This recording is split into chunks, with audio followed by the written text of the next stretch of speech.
Hello everyone. So yesterday we completed national income chapter and now we are going to kickstart with the second unit of your chapter number 6, that is Keynesian theory of national income. Sir पहला chapter में national income, फिर से national income. First chapter जो किया it was national income accounting, जहाँ पे अपन ने formula सीखा, ये सीखा. तो अब वो सर ये चैप्टर के लिए फॉर्मूला भूल जाए नहीं, एग्जाम होने तक मत भूलो. So what is there in this Keynesian theory of national income? See, as I said yesterday, there are 4 sectors in the economy. हाँ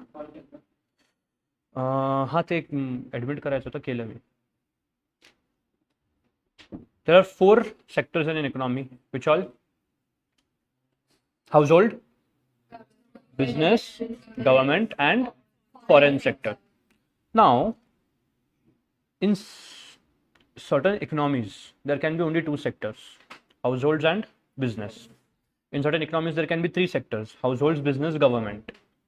And in almost all sectors, all economies, there are 4 sectors. So this chapter deals with the determination of income or determination of equilibrium. Sir, heavy words आएंगे आगे. In each sector of economy, income कैसे जाता है एक economy, in a specific economy, how does the income circulates, वो सब हम लोग ये चैप्टर में सीखेंगे. सर कुछ नहीं समझा, मेरे को समझाना भी नहीं है तुमको अभी से. कुछ बात हम करें, कुछ बात तुम करो, बातें मत करो. सी, अभी बाहर धूप है.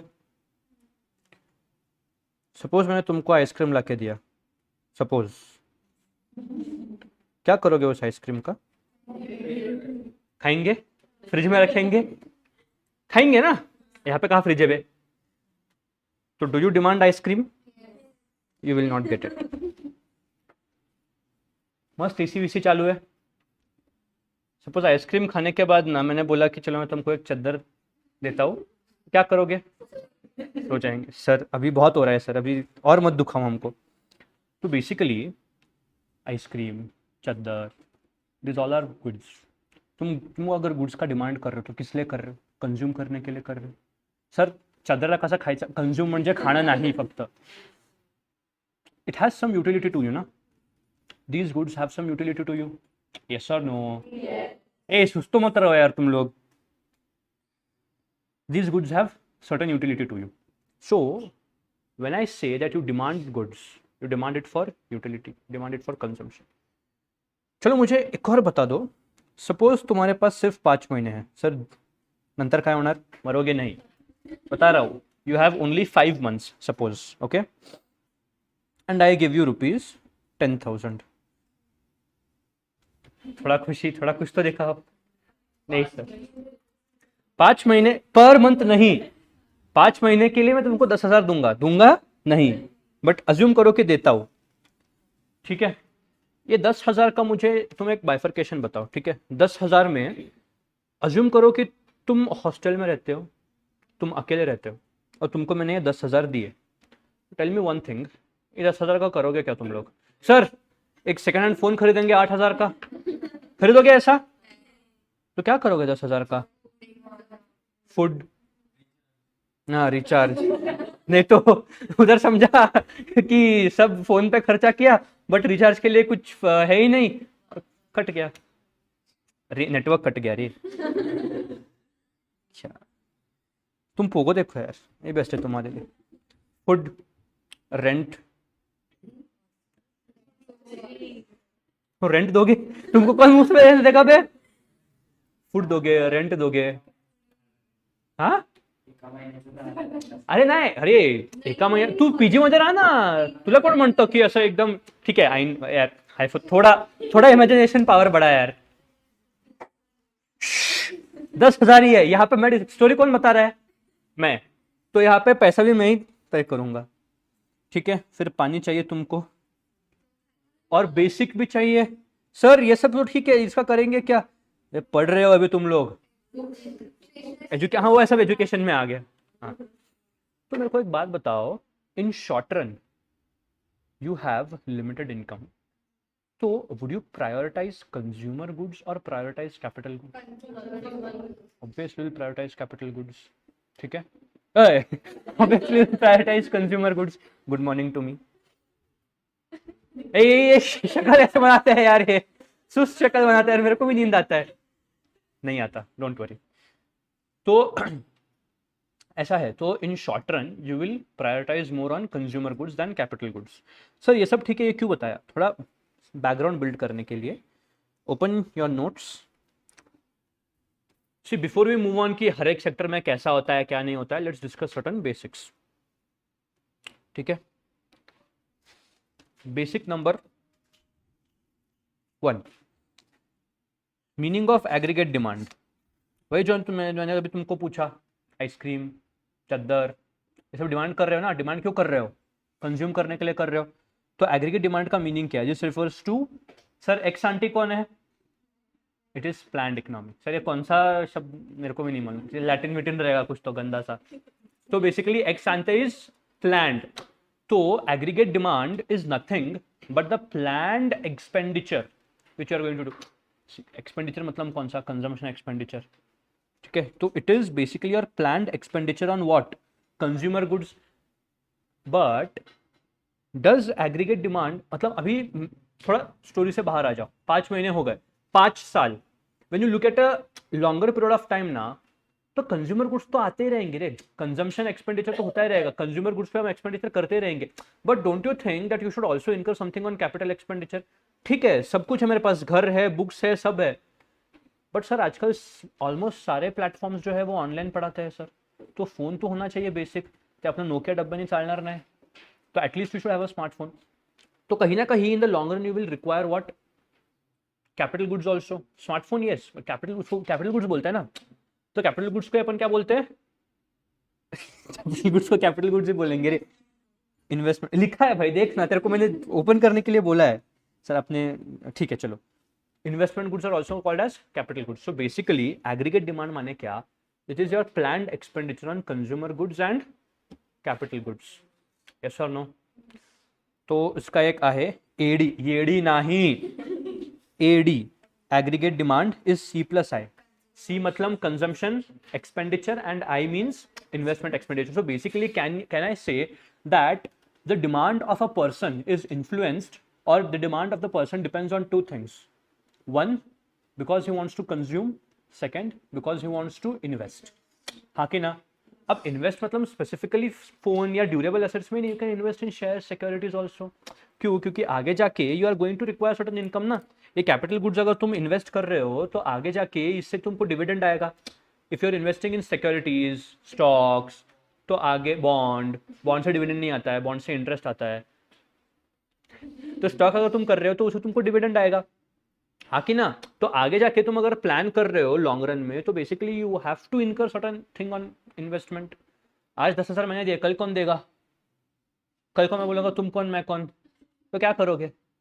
तो इसीलिए in the long run your expenditure on investment goods is also necessary. But short run में जैसे मैंने तुमको बोला कि you have just 5 months and I have given you 10,000, तो will care about consumer goods. मेरे को इन्वेस्टमेंट्स नहीं चाहिए इतने. अभी 5 महीना है, मेरे को 5 महीने पुणे में रहने का है, बाद में मैं घर जाऊंगा. घरात मोठी खेत है, घर पे हम फार्म हाउस है, सब है. तो अभी मेरे को बस काम चलाने के लिए तुमको क्या जरूरी है? कंज्यूमर गुड्स जरूरी है कि नहीं? कोई है मायका लाल जो बोलेगा सर 10,000 दो, 8,000 का फोन खरीदूंगा, 2,000 देखेंगे क्या होता है. तो तुमको मैं बोलूंगा you are absurd, you are irrational person. मंदा आहेस तू.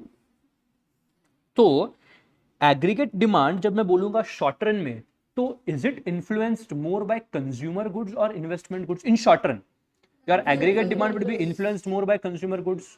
सो जो भी तुम्हारा डिमांड में चेंज हो रहा है, आज मैडम ने डिमांड किया खाना, कल मैडम ने डिमांड किया वाटर बॉटल, कल मैडम ने डिमांड किया एजुकेशन.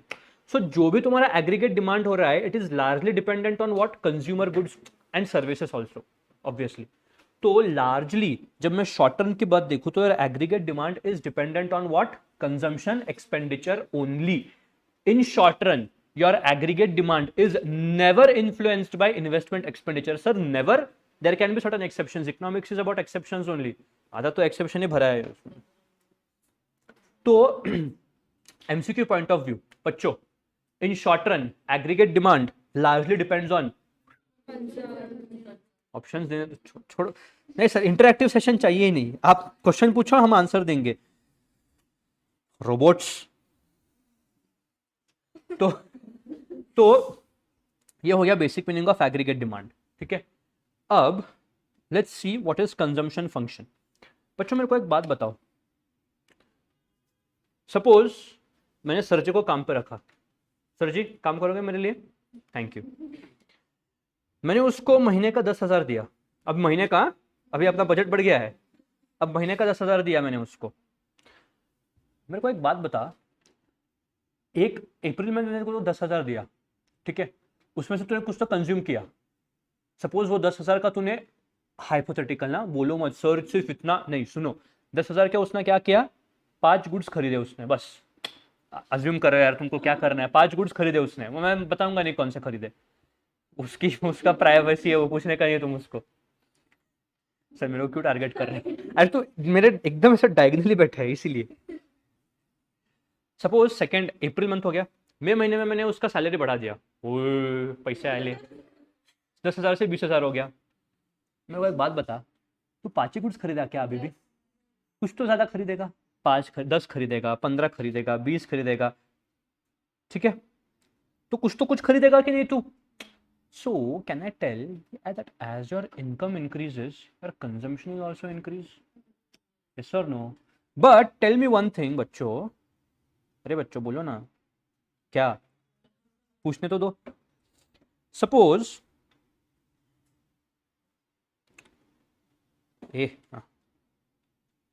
अप्रैल में 10,000 था, ठीक है, ये 10,000 क्या था, इनकम था। कंजम्पशन भाई ने कितना किया, सपोज अज्यूम करो 8,000 का कंजम्पशन किया, ठीक है, 8,000 उसने क्या किया, यूज कर लिया। अब मई में क्या हो गया, मई में 20,000 हो गया इसका क्या, इनकम, यस और नो। मेरे को एक बात बताओ, इनकम में कितना इंक्रीज हुआ, अरे इनकम में कितना इंक्रीज हुआ बच्चों, अप्रैल और मई में 10,000 का इंक्रीज हुआ कि नहीं।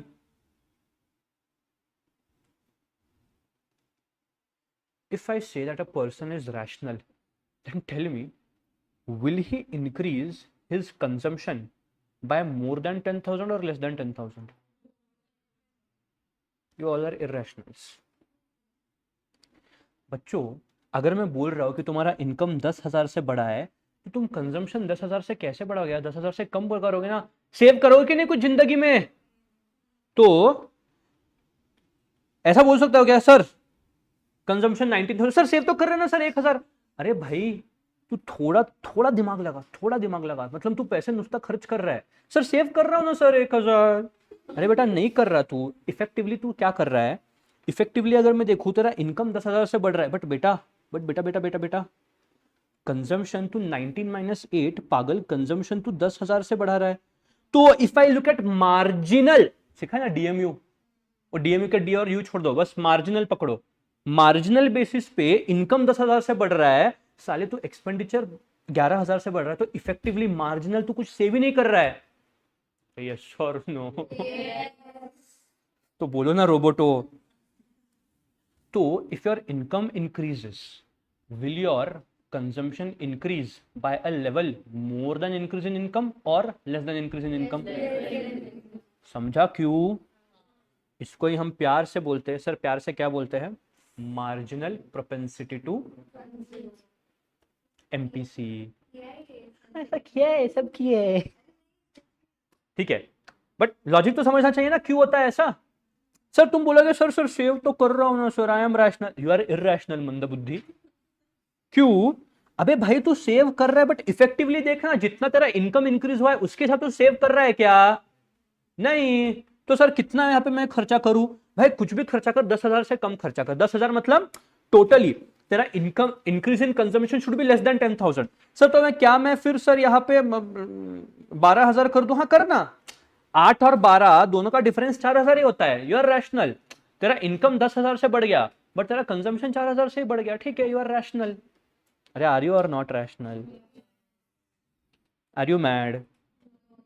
गुड। तो बेटे अगर तेरा इनकम 10,000 है, ठीक है, if your income on second page, if your income is 10,000 1,000, expenditure is 800, if your income increases by 500 that is becomes what 1500। तो एक्सपेंडिचर मेरे को बात करो, 500 से बढ़ ही नहीं सकता तुम्हारा एक्सपेंडिचर अनलेस यू आर।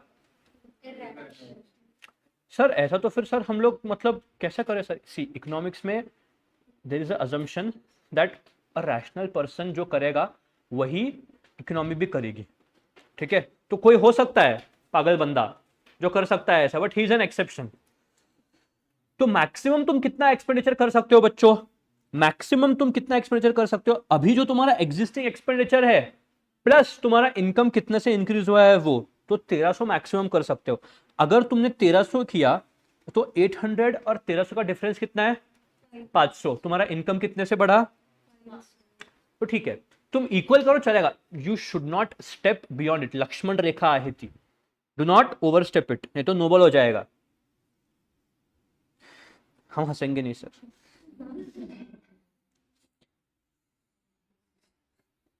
तो इस केस में अगर तुम्हारा इनकम 10,000 से बढ़ा तो मैक्सिमम तुम कितना खर्चा करना चाहिए to call your rational person बच्चों? Maximum you should consume how much? 18,000। बस 18,000 के आगे मत जाना। चलो एक और एग्जांपल लेता हूं तुम्हारे लिए। Let's see whether you have understood the concept और नॉट। सर ट्रायंगल इनकम माने ट्रायंगल नहीं है तो डेल्टा है। Change in income is 10,000, change in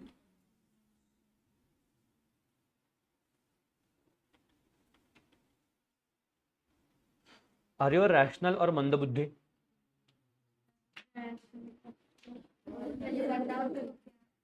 Your change in income is 10,000. Your change in consumption is 15,000. Are you rational or are you mandabuddhi? Good.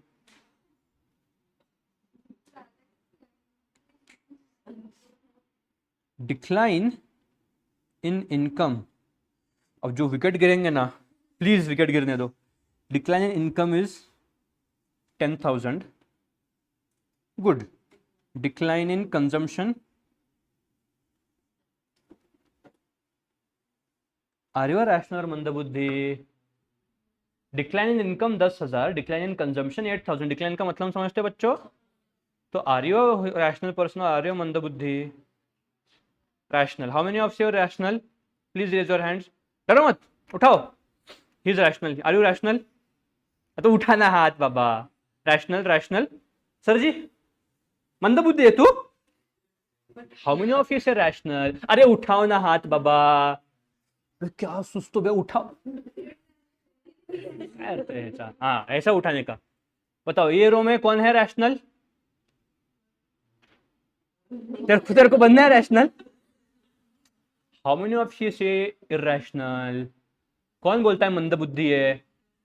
Yes sir ji. Why am I मंदबुद्धि in this case?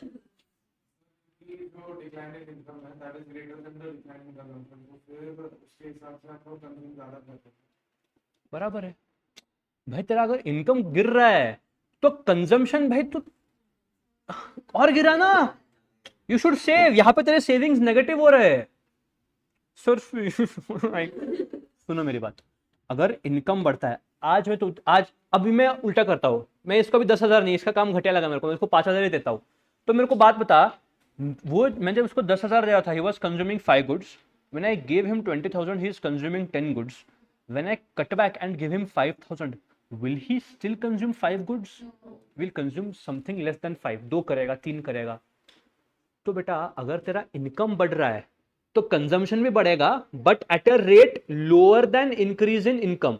If your income is declining, your consumption will also decline, but at a higher pace than decline in income. Do you understand this? Are you sure? Are you sure? तुम बोलो हाँ, बोलो तुम लोग। सो consumption function basically बच्चों समझा तुमको क्या हुआ? 100% मंदबुद्धि बनोगे? Good. Consumption function is basically relationship between income. Relationship sir दर्द दे रहे हो आप हमको। Consumption function is relationship between consumption expenditure and disposable income. Sir ये डिस्पोजेबल इनकम मतलब क्या? ये पर्सनल इनकम में तुमको सिखाने वाला था, बट मेरे को नहीं सिखाना तुमको, क्योंकि मेरे को थोड़े कंसेप्ट चाहिए। डिस्पोजेबल मतलब टैक्सेस विक्सेस सब काट के तुम्हारे पास कितना बचा। तुम कमाए 10,000, निर्मला दीदी बोली दे 30%, देना पड़ेगा 30%। तो disposable income is 10,000 minus 30%, which is 7,000। तो ये disposable income. Disposable income means basically जो भी तुम इनकम कमा रहे हो ना, उसमें से टैक्स माइनस करो। डिस्पोजेबल मतलब कितना है तुम्हारे पास खर्च करने के लिए, how much do you actually have for consumption. इसमें 10,000 दिया, बट मैंने इसका टीडीएस काट, टीडीएस मालूम है क्या रहता है? हाँ, जिनको नहीं मालूम है टैक्स, मैं जब इनकम देता हूं ना, मैं इसको टैक्स काट के इनकम दो, तो इफेक्टिवली मैं इसको 7,000 ही दे रहा हूं। तो सीटीसी पे देखते हो ना, कॉस्ट टू कंपनी, सर मेरा पैकेज है 32 लाख का, सर कैश इन हैंड सिर्फ 25 मिल रहा है। क्यों मिल रहा है बेटा? ये सब काट जोड़ के पीएफ बहुत रहते हैं, देखोगे इंटरमीडिएट में। तो basically disposable income is what, जितना भी तुम इनकम कमा रहे हो माइनस टैक्सेस, बस रिमेंबर दिस थिंग। लिखो वहां पे, ऐसा लिखना नहीं, आप डिक्टेट करो तो लिखेंगे, हम अपना दिमाग नहीं लगाएंगे। Disposable income is income minus taxes plus transfer income. Sir आप बढ़ा रहे हो सर, इनकम माइनस टैक्सेस तक तो ठीक था, ये ट्रांसफर इनकम क्यों? लिखो पहले बताता हूं, income minus taxes plus transfer income.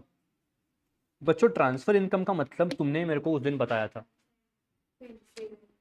तो मेरे को एक बात बता, if I am wise, look at this, look here, if ये मेरी एम्प्लॉय है, ठीक है, हंस मत, मैंने इसको इनकम दिया, उसमें से टैक्स डिडक्ट किया। अब ma'am I am an employer, suppose मेरा बिजनेस है, suppose I am facing a crunch, तो गवर्नमेंट ने क्या किया कि थोड़ा अलाउंस दे दिया मेरे को, थोड़ा कुछ दे दिया, सब्सिडी नहीं दिया, अलाउंस दिया, ट्रांसफर इनकम दिया। तो should I or should not be passing on the benefit to my employees also? तो मैंने उसको बोलूंगा, देख मैडम क्या हुआ था, 12 महीने थे, उसमें से 4 महीने हमारा फैक्ट्री बंद था, ठीक है, तो इफेक्टिवली तूने 8 महीने का काम किया है, तो वो जो 4 महीने बंद था ना, उसके लिए मेरे को गवर्नमेंट से कुछ मिला है, तो वो 4 महीने का जो भी तेरा होता है ना, कुछ कुछ तो पोर्शन में तेरे को दे दूंगा, तो it is called as unemployment allowance. So तेरे इनकम वो 4,000, वो जो भी पैसा है उसको मिल गया, तो उसका वो कंजम्पशन तो कर सकती है ना, उसको एक्चुअली मिला है वो पैसा, तो it is called as transfer income. So basically disposable income माने income minus taxes plus taxes, मतलब indirect taxes, GST, excise tax.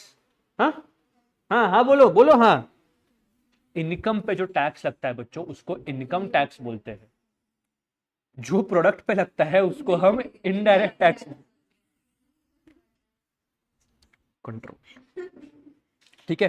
तो हम लोग क्या बोले, consumption is a function or a relationship between your consumption expenditure and disposable income. तो sir इसको हम लिखते कैसे, C is equals to F Y D, ये डी नहीं Y D, sir same joke मत मारो। C मतलब कंजम्पशन एक्सपेंडिचर है, F हम क्यों लिखते हैं, फंक्शन, गुड, कुछ और बोलो। YD मतलब डिस्पोजेबल इनकम, YD मतलब डिस्पोजेबल इनकम। क्लियर है यहां तक? किसी को कोई शक, शंका, डाउट, प्रश्न चिन्ह? चलो एक बात बताओ, सपोज दिस इज भोलू, भोलू का इनकम, सर थोड़ा एक ऐड करो सर, कुछ तो ऐड करो सर। नहीं, भोलू का इनकम 0 है, बट भोलू जीवंत है। अब भोलू जीवंत कैसा है? ठीक है, किसी पे डिपेंडेंट वो नहीं, मेरे को एक बात बता, जीवंत रहने के लिए उसने कुछ तो खाया रहेगा, उसके मतलब बेसिक नेसेसिटीज, फूड, क्लोथिंग, आजकल शेल्टर, तो it is, I don't think shelter is now a basic necessity, मतलब जो लोग फुटपाथ, संकेत, पॉलिटिकल इश्यूज यहाँ पे नहीं, कंट्रोल, तो बेसिकली फूड और क्लोथिंग। तो even if his income is 0, बेटा उसने, उसको कुछ तो चाहिए ना भाई, जीवंत है तो, मैं मरा है बोला है क्या, नहीं जीवंत है, तो even if his income is 0, मेरे को बता उसका कंजम्पशन कुछ तो रहेगा, 1 रुपए का कुछ तो रहेगा, रहेगा ये रहेगा ही, तुम लॉजिक लगाओ ना यार। तुमको जिंदा रहना है तो कुछ तो कंज्यूम करना पड़ेगा कि नहीं तो तुम जिंदा नहीं है। अरे यस और नो। तो even if your income is zero your consumption must be something. तो ये जो कंजम्पशन होता है ना इसको हम बोलते हैं नॉन डिस्क्रिशनरी। ये कंट्रोल में नहीं है तुम्हारे, मतलब this is not dependent on your income. This portion of consumption is not dependent on income. Sir अभी तो बोला consumption is dependent, yes, but there will be certain consumption, there will be certain spendings which you will have to do no matter what is your income. भाई भोला का परिवार है तो उसको कुछ तो करना पड़ेगा ना, बच्चों को तो भूखा नहीं रख सकता। तो सर बोलोगे सर उसके पास फिर पैसा कहां से आएगा। See, what we are discussing till now is only income, income, income, income, income. भोला के पास कुछ तो 500 रुपए का तो सेविंग्स रह सकता है कि नहीं बच्चों उसके पास, तो वो सेविंग से कंज्यूम कर सकता है। But is it dependent on income. Sir income मतलब सेविंग्स क्या, नहीं, savings as a part of a income, savings not equal to income. तो जब मैं बोलता हूं कि भोला का इनकम जीरो है और वो फिर भी कुछ खर्च कर रहा है, मतलब सेविंग से ही खर्च कर रहा रहेगा वो, बट इनकम उसका है क्या, कुछ नहीं। तो इसको हम प्यार से बोलते हैं, बताता हूं, this is called as autonomous expenditure. Autonomous मतलब नॉट डिपेंडेंट। सर लिखा है क्या यहाँ पे, हाँ लिखा है, assume hypothetically that Y, Y मतलब इनकम। अब प्लीज याद रखो, सुनो सुनो सुनो, for the entire chapter you need to remember C is equals to consumption, Y is equals to income. हाँ प्लीज अब याद रखो, आगे एस मतलब सेविंग्स, आई मतलब इन्वेस्टमेंट, प्लीज याद रखो, रखोगे याद, गुड। तो अज्यूम करो कि इनकम जो है, इनकम तुम्हारा क्या है बच्चों, शून्य, जीरो, ठेंगा। Still there will be certain consumption to sustain life. भाई जीवंत राहायचं आहे मला, असं का करताय। तो इसको ना हम लोग इकोनॉमिक टर्म्स में बोलते हैं ए मतलब autonomous consumption, autonomous expenditure, non discretionary expenditure. Discretionary मतलब चॉइस नहीं है, नॉन डिस्क्रिशनरी मतलब there is no choice. Discretionary expenditure क्या रहता है, तुम्हारा इनकम बढ़ रहा है तो तुम्हारा डिस्क्रिप्शन पे है कि कितना कंजम्पशन है, बट यहाँ पे इनकम है ही नहीं ना, यस और नो, तो फिर भी तुमको कुछ खर्चा करना पड़ेगा। उसको बोलते हैं autonomous consumption expenditure. Are you clear. तो as and how the level of income increases the consumption expenditure also increase. Sir सिखाया तुमको मैंने ये, but remember no rational person would spend more than increase in income. Remember this is very important. और ये example हो गया, यहां तक क्लियर है सबको। Online any doubts, Yadna madam, Rishikesh sir, कोई doubt, no, Yadna madam any doubt. Sir मैं लेक्चर ही नहीं देख रही हूँ, अटेंडेंस के लिए नो। चलो अब बच्चों complexity of the chapter will increase. ऐसा हाथ रब करो, करो थोड़ा ऐसा, तुम्हारे चेहरे मेरे को थोड़े, सबके नहीं, दो तीन चेहरे मेरे को ऐसा लग रहा है कि विकेट गिरेंगे उनके करके। रिलैक्स, पानी पी लो। तेरा नहीं, तेरा तेरे को मेरे को लग ही नहीं रहा है तेरा, तू बहुत ज्यादा एनर्जेटिक है आज। चलो लेट्स स्टार्ट। वो देखे पानी देखा कि नहीं साले, पानी से नींद आ रही है।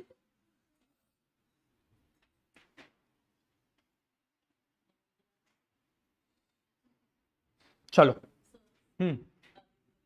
नहीं हो गया, टाइम हो गया। Marginal propensity to consume. Sir ये सिखाया मैंने तुमको, मार्जिनल प्रोपेंसिटी टू कंज्यूम नहीं सिखाया, सिखाया भाई। जो मैंने तुमको बोला कि जैसे तुम्हारा इनकम बढ़ता है तो कंजम्पशन भी बढ़ेगा, but rate of consumption will be less than rate of increase in income. It is nothing but your marginal. See rate of increase in income and rate of increase in consumption, तो मैं marginal terms में बात कर रहा हूँ ना। ये जो मैंने एग्जाम्पल लिया बच्चों, ये जो एग्जाम्पल मैं लेके तुमको मैंने समझाया कि increase in income, increase in expenditure, तो इस मार्जिनल बेसिस ना। मार्जिनल मतलब कितना, मार्जिनल मींस इंक्रीज, मार्जिनल मतलब एडिशनल। तो when I say marginal propensity to consume, it means for 1 unit of change in income, how much will be the change in consumption expenditure। ये कुछ याद आ रहा है, डिमांड में पढ़ा था, याद आ रहा है, इलास्टिसिटी पढ़ा था, for change in income how much will B change in demand. हाँ कि ना? तो for 1 unit of change in income how much will be the change in consumption expenditure? Simple, बिना देखे मुझे बताओ, लॉजिक लगाओ। मार्जिनल प्रोपेंसिटी मतलब समझा एमपीसी का? Are you sure? फिर से बोलो क्या है MPC? Marginal propensity to consume माने how much will be the change in consumption because of a unit change. Unit change मतलब 1 रुपए का अगर इनकम में चेंज हुआ तो कंजम्पशन में कितना चेंज होगा? अब मेरे को एक बात बताओ, मैंने अभी अभी जो बोला, अगर 1 रुपए का इनकम चेंज हुआ तो कंजम्पशन में कितना चेंज होगा? तो मेरे को एक बात बताओ, एमपीसी का जो फिगर आएगा, should it be greater than 1 or less than 1? कैसे बराबर है? So I want you to develop the formula of MPC. कोई एक बताओ, develop the formula. Sir ji, हाँ madam. Change in consumption upon change in income. Sir अभी पहले मैंने अगर एग्जाम में गलती से ऊपर इनकम ले लिया तो सर एग्जाम में क्लिक कैसे करेगा? ध्यान देना, if you divide a smaller number by a larger number you will get something which is less than 1.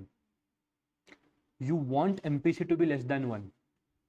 तो बाय डिफॉल्ट तुमको और एक भी मालूम है कि कंजम्पशन में जो चेंज होगा वो कम होना चाहिए, तो डेफिनेटली ऊपर का जो नंबर रहेगा वो कम रहेगा, तुम्हारा चेंज इन इनकम ज़्यादा रहेगा। So if you see MPC का formula, it is change in consumption divided by change in income.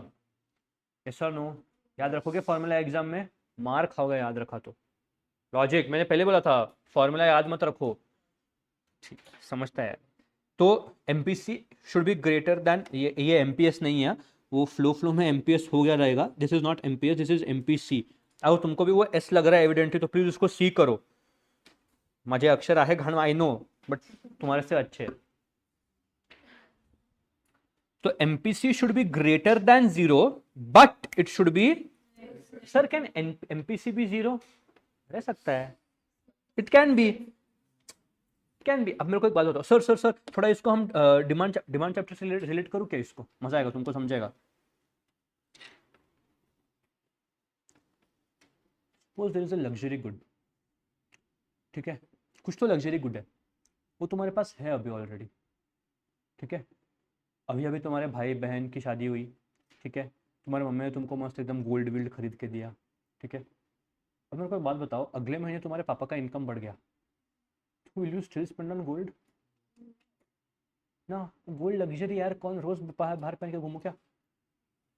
तो tell me, is your expenditure on gold increasing as your income is increasing, or is it not increasing? वो बढ़ ही नहीं रहा है, कम भी नहीं हो रहा है, जैसा है वैसा। ये तो एमपीसी कैन बी 0। सर इसको हमने डिमांड में एक टर्म बोला था कि as your income increases demand does not increase. It is called, option number A perfectly elastic, option B perfectly inelastic, option C NOTA. तीन ऑप्शन है, परफेक्टली इनइलास्टिक है, ये तो है। तो मेरे को थियोरी ऑफ कंज्यूमर तुमने किया है क्या? थियोरी ऑफ कंज्यूमर बिहेवियर, तुमने बोला डिमांड एंड सप्लाई हुआ है तुम्हारा, तो have you done theory of consumer behaviour? Have you done indifference curves? Are you sure? Because theory of production में you will get the indifference curves. You have done ना? तो मेरे को पहले वो सिखा के फिर थियोरी ऑफ प्रोडक्शन पे जाना पड़ेगा, क्योंकि वो आई थिंक तुम्हारे 12वीं में नहीं था, indifference curves, as far as I can remember, at least for state syllabus. चलो, तो समझ गया एमपीसी क्या होता है? Marginal propensity to consume. तो marginal propensity to consume is change in income upon change in saving consumption. Good good. A new boy, मैं जब ऐसा कुछ गलत बोलता हूँ तो मैं सार्केस्टिकली बोलता हूँ, हाँ, जानबूझ के। तो बोलेगा कल आएगा ही नहीं बेचारा वो, मास्टर को कुछ नहीं आता। तो ये एमपीसी को बोलते हैं हम बी। ए क्या होता है?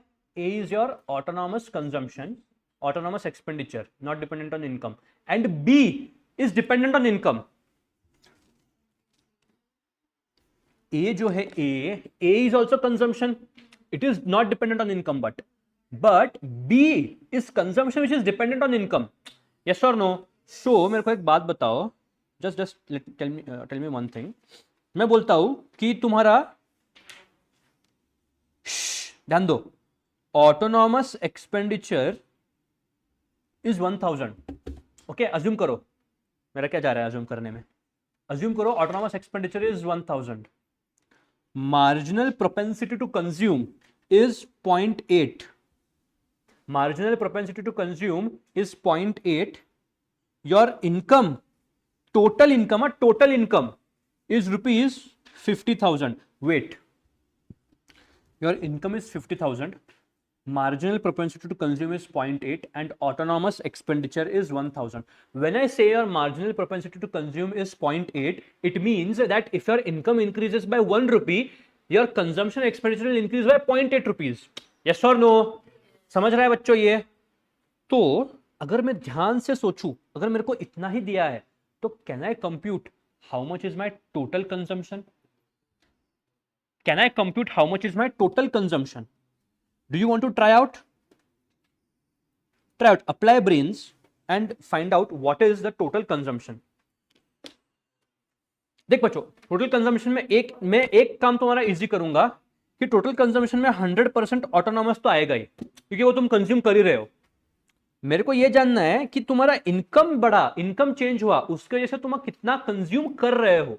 आई नॉट आस्किंग कितना तुम ज्यादा कंज्यूम कर रहे हो, मैं बोल रहा हूं कितना तुम एक्चुअल में कंज्यूम कर रहे हो. डिफरेंस नहीं चाहिए मेरे को, एक्चुअल चाहिए. बताओ, अप्लाई ब्रेन्स.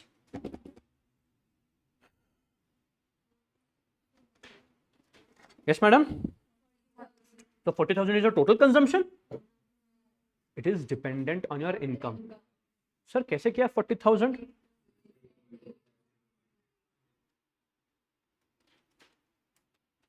सर ये क्यों आया सर, कैसे आया ये 0.8 इंटू 50,000 क्यों किया?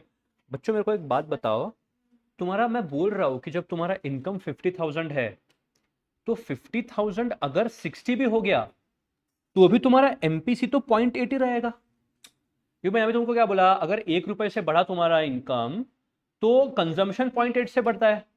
तो अगर तुमको इनकम मालूम है कितना है, तुमको मालूम है कि rate of increase in consumption कितना है, तो apply bit of mathematics and can't you do that. अगर इनकम इतना है और चेंज इन कंजम्पशन इतना है, दोनों को अगर मैं प्रोडक्ट निकालूं तो मेरा एक्चुअल कंजम्पशन आएगा, which is dependent on my income. Yes और no? So 1000 plus 40,000, your total consumption is 41,000. This was a exam question. Option में तुमको 40,000 भी दिया रहेगा, but you have to be very careful. If the question is asking for consumption because of change in income, तो 40,000. If question is asking total consumption, then 41,000. If question is asking only autonomous expenditure, then 1,000 only. So एक question के 3 variations हो सकते हैं बच्चों. That is why I stress कि please don't remember the formula. समझा? Are you sure? Sir जी समझा आपको? पक्का? फिर से समझाओ. तो सर अभी ये क्यों किया सर हमने? अब मैं डेवलप करूंगा फॉर्मूला तुम्हारा. ऑटोनॉमस कंजम्पशन को प्यार से बोलते हैं A for autonomous. Marginal propensity to consume को बोलते हैं बी. इनकम का शॉर्ट फॉर्म क्या था? आई. मार खाओगे आई बोला तो, कोरस में सुना तो आई सुना दिया, सॉरी. और सी क्या था बच्चों? कंजम्पशन क्या था? सी था. तो मेरे को ना ये फॉर्मूला पता है, ये फॉर्मूला नहीं है, ये तुमने बोला है मेरे को, ठीक है? स्टंट्स, अच्छा तुमको आदत है ना इसकी, छोड़ो, ठीक है? ये मेरे को मालूम है कि मेरा कंजम्पशन इतना है. यस और नो? तो can I write C is equals to A in place of 1000? Sir क्यों? अरे ऑटोनॉमस तो मेरा एक ही था ना, 1000 ही था ना. तो 1000 के बदले में ए लिखता हूं, प्लस 0.8 के बदले बी लिखूं क्या, एंड 50,000 के बदले y लिखूं क्या? This is nothing but your extended version of consumption function. c is equals to a plus by. Sir, do we need to remember this? Yes. Formula remember मत करो, बट एटलीस्ट ये तो remember करो कि इसके components का मतलब क्या होता है. a माने क्या, b माने क्या. क्यों? क्योंकि एग्जामिनर बहुत गधे रहते हैं. वो क्या देखे मालूम क्या? वो तुमको a देंगे, वो तुमको b देंगे, वो आइदर तुमको सी निकालने बोलेंगे या वाई निकालने बोलेंगे. तो इसलिए यू नीड टू रिमेंबर. तो तुम बोलोगे sir y is equals to a plus B C. Sir छोड़ो छोड़ो छोड़ो छोड़ो, पोगो देखो पोगो। तो consumption function can also be return as c is equals to a plus B Y, where a is minimum expenditure if income is zero. इसको प्यार से क्या बोलते हैं, दो नाम बताए इसके मैंने, autonomous and non-discretionary. B is your marginal propensity to consume. C is your actual consumption expense, and Y is your. Are you clear? Do you want to do a question? Okay. Kenya. Sir ये introduction पढ़े, तुम पढ़ो, मैं नहीं पढ़ाऊंगा, कुछ नहीं है, टाइम पास है उसमें। जो मैंने लेक्चर में बकबक की ना, 2 सेक्टर 3 सेक्टर 4 सेक्टर, वही है ये, पढ़ लो तुम। सर्कुलर फ्लो आएगा, डोंट वरी, डरो मत, मैंने पहले तुमको कुछ बेसिक सिखाए। AD is equals to C plus I, did I ये सिखाया क्या मैंने तुमको? AD is equals to C plus I, madam AD is equals to C plus I सिखाया क्या? गुड। आई को कांस्टेंट रखना ये बोला क्या शॉर्ट रन में, क्योंकि इन्वेस्टमेंट गुड्स के ऊपर का खर्चा तुम्हारा नहीं रहता ज्यादा, तो वो कांस्टेंट है। कंजम्पशन फंक्शन सिखाया, ये भी सिखाया, ये भी सिखाया।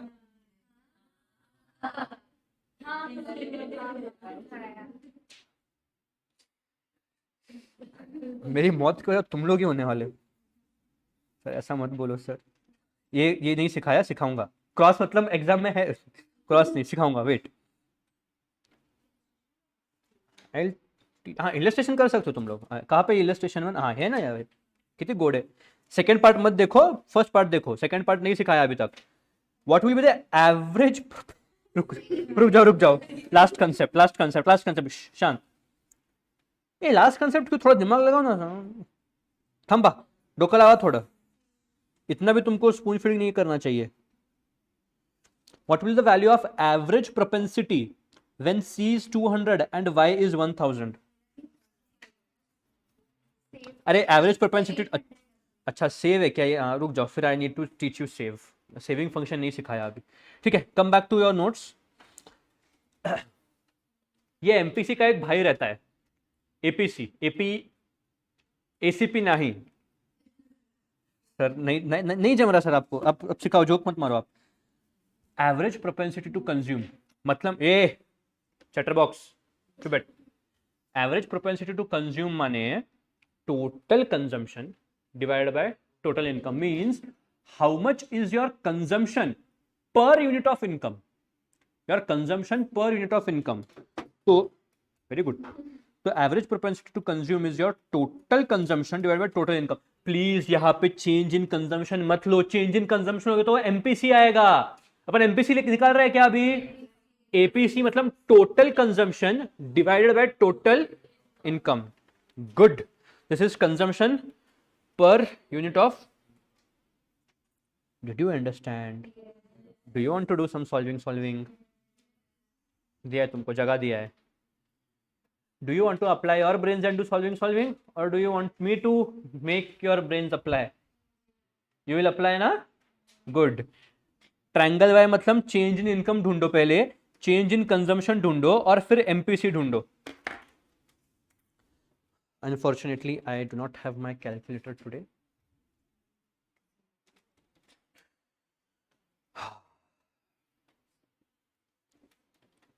ऑनलाइन तुम भी ढूंढो।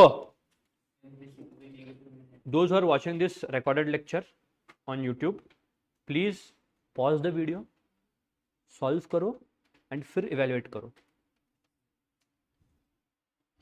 हाँ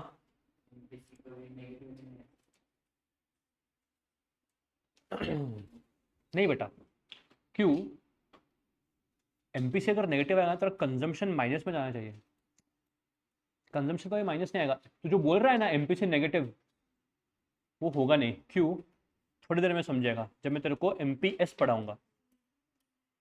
अरे देखना, यहाँ पे मैंने ऊपर लिखा था आदित्य ना, ये देख यहाँ पे मैंने ऊपर एक लिखा था नोट यहाँ पे, दैट एमपीसी जो है ना, बच्चों यहाँ पे ध्यान दो, MPC will always be greater than zero. Negative means negative बड़ा कि जीरो बड़ा? जीरो बड़ा, तो MPC can not be negative. लिखो यहाँ पे, रुको लिखो, आगे कंफ्यूजन नहीं होना चाहिए। MPC cannot be negative. अगर एमपीसी नेगेटिव बोल रहा है ना तू, मतलब तू क्या बोल रहा है मालूम क्या? ये देख, एमपीसी जो है, change in MPC, it is an absolute number. When you say that something is an absolute number, it cannot be negative, it has to be positive, absolute number. Chalo, back to the illustration everyone.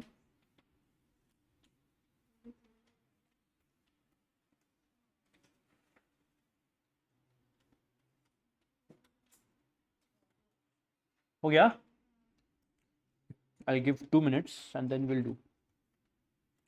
A online, ए दो नमूनो करो तुम भी solve. Rishikesh and Yagya, please solve. ठेंगा, good. जिन्होंने बोला उनका हो गया, तुम्हारा एमपीसी भी निकाल के हो गया? क्या स्पीड है भैया, good. Change in income, good. Zero के बदले ना थोड़ा not applicable is good word, तो के डैश डालता हूं। हाँ, error. Change in consumption, dash. है कोई माइका जैसे 30 लिखा है यहाँ पे, -30। आहेस तू, आहेस। हाँ, तो सेकेंड फेज में इनकम 100 से बढ़ा, कंजम्पशन 80 से बढ़ा, गुड। 150 और 100 50 से बढ़ा, 50, 40, 50, 30।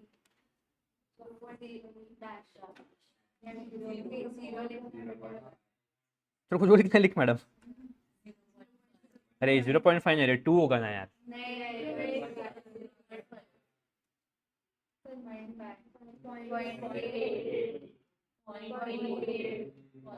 अच्छा, इससे तुमको जल्दी आया क्या इतना? वही मैं सोचू इतना क्या है, इसका क्या है? 0.6। नाउ एग्जाम में तुमको ये भी पूछ सकते हैं, they can give you the table and they can write down कि when income is 150 what is MPC. कल हमने एक टीपी एमपी एपी का क्वेश्चन देखा था, उसमें उन्होंने बोला था कि 3 क्वेश्चंस के लिए यह एप्लीकेबल है टेबल। पूछ सकता है एग्जाम में, कुछ भी पूछ सकता है। तो बच्चों, अरे यार स्पेसिफिकली बोलो, ठीक है चलो कोई बात नहीं।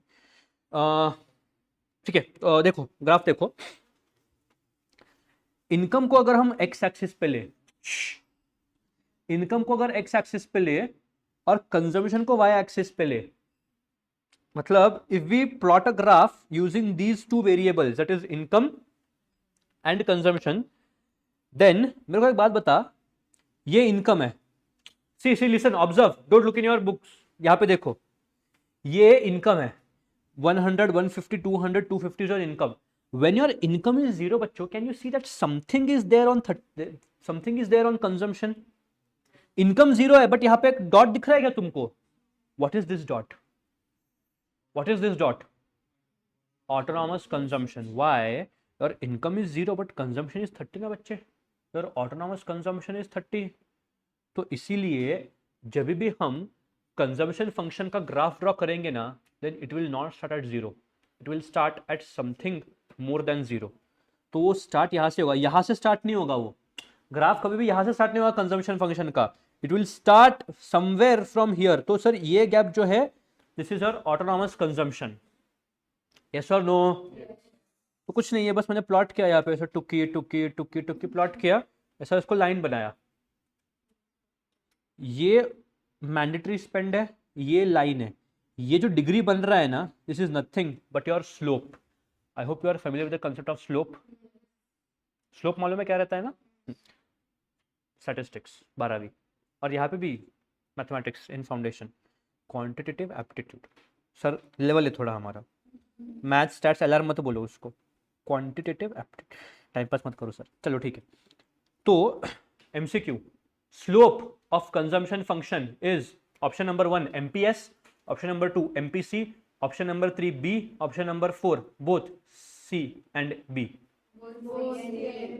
B और MPC मतलब सेम ना यार, तो have I written this somewhere? Okay, यहाँ पे नीचे लिखो the slope of consumption function, the slope of consumption function is the slope of consumption function is MPC, marginal propensity to consume, marginal propensity to consume. yes or no? अच्छा मेरे को एक बात बताओ, हो गया सबका लिख के? Any doubt till now? कोई शक होना भी नहीं चाहिए। मेरे को एक बात बताओ, यहाँ पे लिखो मत, बताओ जब मेरा इनकम 100 था तो मैंने कंज्यूम 80 किया, सर राहिलेले 20 काय केले सर? सेव क्या रहेगा ना obviously. If your income is something of which you consume something and then also कुछ तुम्हारा इनकम बच रहा है, मतलब वो इनकम तुमने सेव किया है कि नहीं? That is why I said saving is not equal to income. Saving is a part of income, then what is the other part of income? Perfect. Consumption by income is equals to consumption plus savings. इसको ही fancy language में भी से aggregate supply. थोड़ा आगे आ जाओ, थोड़ा आगे आ जाओ पेज में, आगे आ जाओ मैडम, आगे आ जाओ। बस point number 4, aggregate supply that is AS is equals to C plus S, that is nothing but total income. Consumption area madam total income. अच्छा, so your income is consumption plus savings. In fancy language it is called as aggregate supply. बच्चों मेरे को एक बात बताओ, जितना तुम demand करोगे वही तो सप्लाई का फॉर्म होगा ना? तो सर सप्लाई, तो सर हम यहाँ पे ऐसा क्यों नहीं लिखे कि सेविंग्स के बदले सर आय क्यों नहीं आया यहाँ पे? सर वैसे वैसे तुमने हमको सिखाया, चीटर, तुमने हमको सिखाया कि aggregate demand is C plus I, तो आय तो सर इनकम में आय क्यों नहीं लेंगे? बेटा मेरे को एक बात बता, is investment and saving the same thing? What you save you invest, हाँ कि ना? तो इसीलिए जब अपन लिखते हैं कि your total income it comprise of savings, तो यहाँ पे इन्वेस्टमेंट, अरे बेटा सेविंग्स ही आगे जाके इन्वेस्टमेंट बनेंगे ना रे। तुम अगर डायरेक्टली तुमने अगर सेव किया 500 रुपए, तो मेरे को बात बता, इज इट कंपल्सरी कि you should invest entire 500? Is it compulsory? तुमने सिर्फ 400 इन्वेस्ट किया और 100 जो है वो तुम्हारे पास पड़ा हुआ है। अनसर्टेनिटी यार आगे के, you never know, you never know क्या हो सकता है। तो इसीलिए when I say that you are saving 500, does it necessarily mean that I am investing 500? अरे हाँ कि ना? तो कैन आई, तो is it proper to say that income is consumption plus investment? Is it proper to say that income is consumption plus investment? No बेटा, investment नहीं, income is consumption plus savings, because savings are not necessarily equal to investment. They will be equal to investment when there is equilibrium. Sir ये क्या है sir? नहीं समझ madam, दो madam sir पे हाथ रख के बैठ गए सर, ये कुछ नहीं समझ रहे सर हमको। समझा है? देख फिर से समझाऊं? कोई एक भी हाँ बोलेगा तो मैं फिर से समझाने के लिए तैयार हूं। बोलो हाँ, वो समझाऊं? देख तूने 500 सेव किए, जरूरी है क्या कि पूरा का पूरा 500 तू इन्वेस्ट करे? अगर तू पूरा का पूरा 500 इन्वेस्ट कर रही है तो you will have no income in your rough times. कुछ हो जाएगा, see it should not happen, but suppose कुछ हेल्थ केयर के लिए ज़रूरत पड़ गई, या फिर अगर कुछ there can be, life is uncertain, so you obviously will not invest entire amount which you have save. You will invest something क्योंकि तुमको इनकम चाहिए, but will not invest, you will not invest entire savings. तो जब मैं बोलूँ इतना, तो तुम इतना मानती है तू कि इनकम का एक पोर्शन कंजम्पशन है, इतना मानती है तू? क्योंकि जो तेरा इनकम रहेगा वही तू कंज्यूम करेगी ना, किसी और का इनकम तू कंज्यूम कर सकती है क्या? नहीं। तो when I say that one part of income is consumption, if I say that other part of income is investment, then मैं इमीडिएटली ऐसा बोल रहा हूँ कि जितना तू सेव कर रही है, सी जो तू सेव नहीं कर रही, जो तू कंज्यूम कर रही है, और जो तू कंज्यूम नहीं कर रही है, जो तू कंज्यूम नहीं कर रही है वो तो सेविंग है ना? फिर कंफ्यूज कर रहे हो आप। जो तेरा suppose your income is 1000, okay, your consumption is 500. How much is your savings? Is it necessary that you invest entire 500? You invested how much? 400 invested, 100 kept aside. Then अब मैं अगर रिकंसिलेशन करना चाहूं, अगर मैं बोलूं कि C plus I ही मेरा इनकम है, तो will it reconcile? 500 plus 400 तो 900 होगा ना, जबकि तूने कमाया 1000. That is the reason why income is not equal to consumption plus investment. But we'll study. A stage will come when investment and savings will be exactly equal. आगे आएंगे. But until now, up till now, aggregate supply is C plus S and यही तुम्हारा income होगा. ठीक है? Are you clear? I'm clear? कळितला? Savings function. चलो. What happens to the income which you do not? Just a second. 1 minute online public.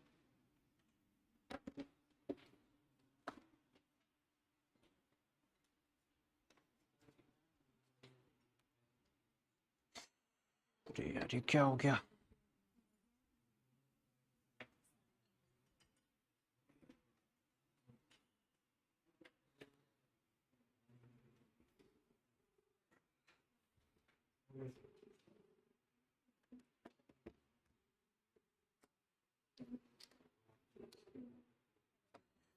क्लासला आहे ना थोडा. क्लासला आहे मॅडम, कोणाला पाठवायचं आपण? हां हां.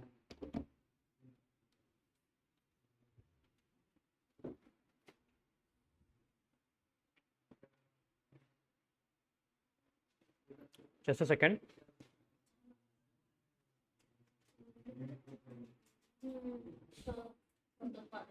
भाग. ए मिस होगा तेरा, मिस होगा. देख ये होशियार है, इनका मिस ना हो इसीलिए तेरे को भेज रही है.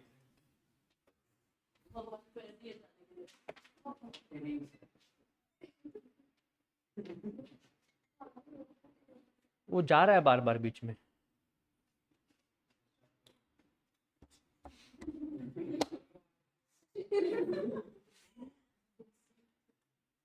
हाँ यार वो गई ना बाहर है.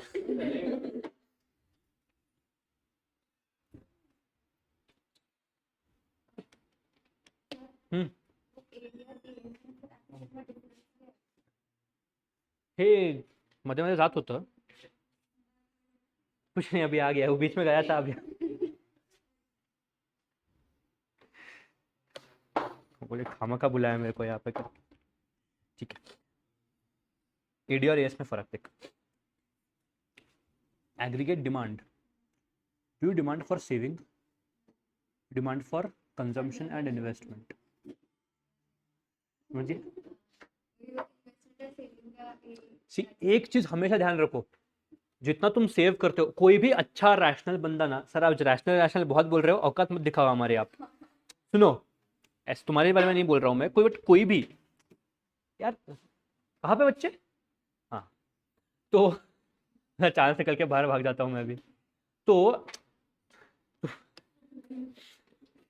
तुम चुप बैठो. हाँ तुम एक तो बराबर मेरे ये टारगेट में हो, रडार में हो. तुम चुप बैठो अभी. हाँ तो एक चीज ध्यान रखना कि क्या स्पीड है, जितना तुम सेव करोगे उतना कभी तुम इन्वेस्ट नहीं करोगे. अरे यार कुछ तो रखो आंसर. तुमको मालूम, तुम भगवान है क्या? तुमको मालूम है क्या मेरे साथ आगे यही होने वाला है करके? नहीं तो कुछ तो अनसर्टेनिटी के लिए रखोगे कि तुम लोग. हाँ कि नहीं मैडम? समझा मैडम? Can be. कुछ नहीं तेरे को समझा है, डोंट वरी. उसको और समझाऊंगा तो कंफ्यूज हो जाएगी. चलो, savings function. What happens to the income not consumed? Simple, it is saved. तो मेरे को एक बात बताओ, is it right to say that as my income increases, savings also increase? तो can I say savings is also a function of income? Consumption तो है ही income का function, but is savings also the function of income? Obviously नहीं. इसलिए तो मैं तुमको अभी पढ़ाया ना पहले कि y is equals to c plus s, y is equals to income is equals to consumption plus savings. तो savings is also a function of income. Did you understand? समझा? समझा? तो जैसे तुम्हारा सेविंग्स बढ़ेंगे वैसे तुम्हारा जैसे तुम्हारा इनकम बढ़ेगा वैसे भी सेविंग्स तो बढ़ने ही चाहिए ना। हाँ कि ना? हाँ कि अनरिस्पॉन्सिव पीपल। तो S is equals to function of income.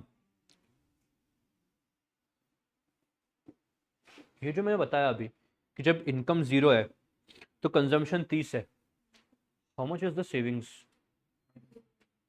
हाँ, -30।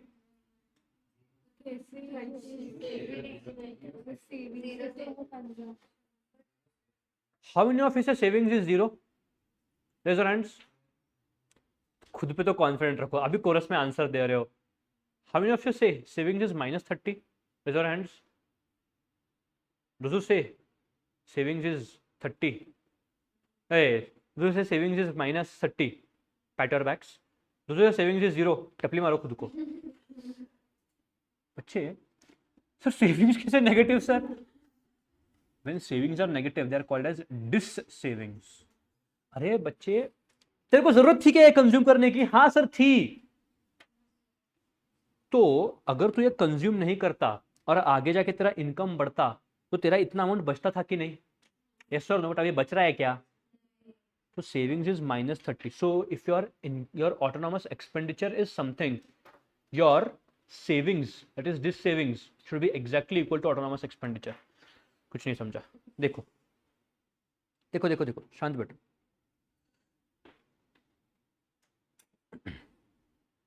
y is equals to, how many of you agree this?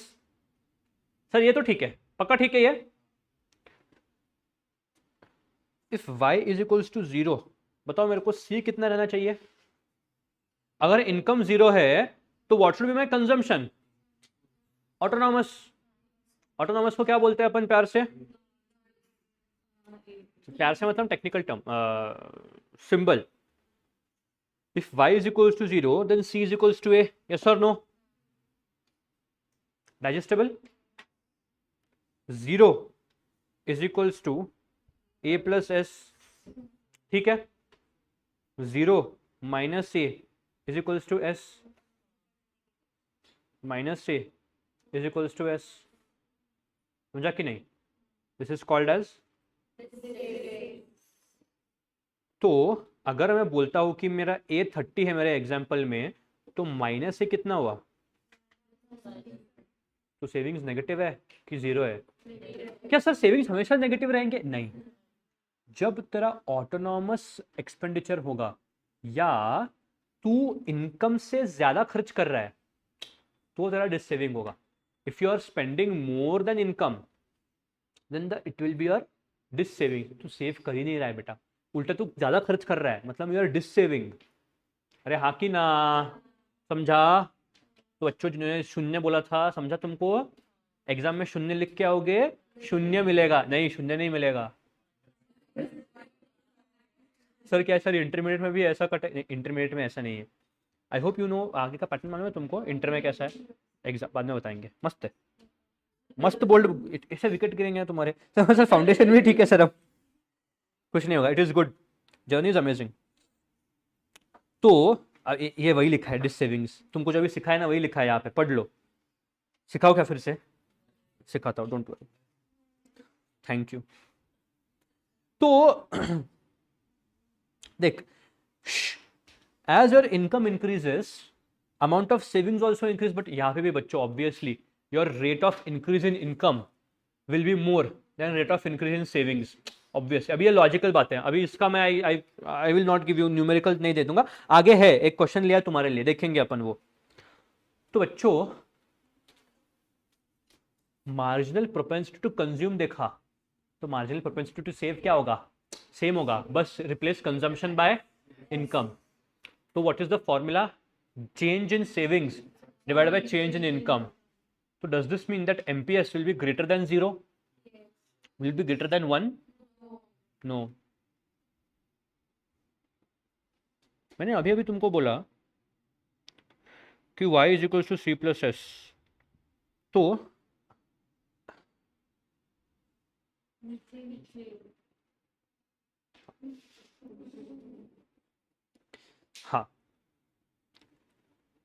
MPS cannot be more than 1, MPC cannot be more than 1. Y is equals to C plus S. Delta Y is equals to delta C plus delta S. I took delta common लेना. अगर मैं income C delta Y मतलब क्या, change in income. Delta C मतलब क्या, change in savings. Delta S मतलब क्या, change इन, मैंने उल्टा बोल दिया. डेल्टा सी मतलब change in consumption, delta S मतलब change in savings.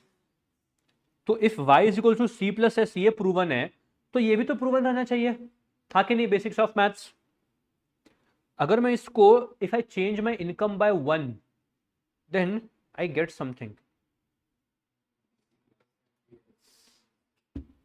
MPC plus MPS is always equal to, this is also good MCQ point, MPC plus MPS is equals to 1. तो बच्चों सुनो सुनो, ये लिखा है, don't worry, I have written this. नहीं लिखा है तो लिखो, मेरे को भी आधी नोट्स कैसे बनाए मैंने. तो MPS is equals to 1 minus MPC arrange किया बस. MPC को प्यार से क्या बोलते हैं हम लोग? What is the symbol for MPC? तो कैन आई से MPS इज 1 minus B. देखो ये समझाएगा तुमको, समझाए? तो if you see your notes, I have written this, MPS is equals to 1 minus B. अरे हाँ कि ना? तो जैसा अपन ने एवरेज प्रोपेंसिटी टू कंज्यूम पढ़ा था, वैसे ही एवरेज प्रोपेंसिटी टू सेव है. एवरेज प्रोपेंसिटी टू कंज्यूम क्या था?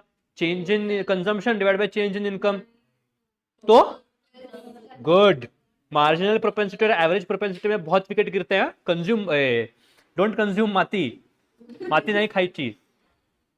Total savings divide by total income will give you average propensity to save, and total consumption divide by total income will give you good. Clear है? क्या देखा हमने? AD consumption function, AS savings function. Do you have any doubt up till now? Go through. देखो एक बार, कुछ doubt हो तो पूछो. Yagya Rishikesh, if there is any doubt shoot it.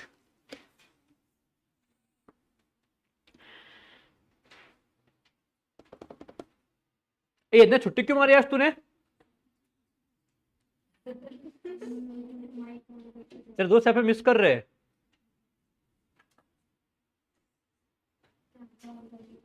मेरे को लगता है वो बैठी नहीं है लेक्चर में.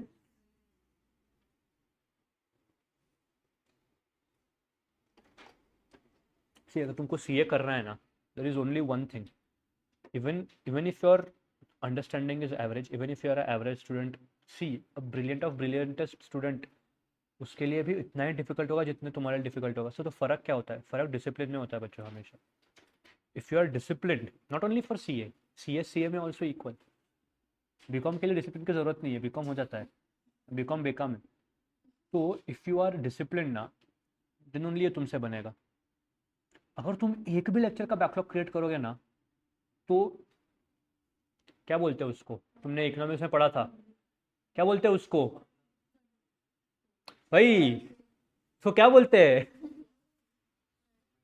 पॉवर्टी में सीखा था तुमने ये, vicious circle of poverty. Vicious circle. अगर तुम आज मिस करोगे, कल भी मिस होगा. सर कल कैसे मिस होगा? अरे पहले दिन का मिस हो रहा है ना तेरा, नहीं पढ़ा. गलती हो गया मेरा बहुत बड़ा गलती हो गया. चलो देखो, let's see one more illustration. अरे बच्चों यहाँ पे देखो, चलो डू इट. जैसे कंजम्पशन के लिए था, सेविंग्स के लिए करो. देखते विकेट गिरेंगे कि नहीं अभी इसमें. भगवान एक विकेट गिरा दे बस.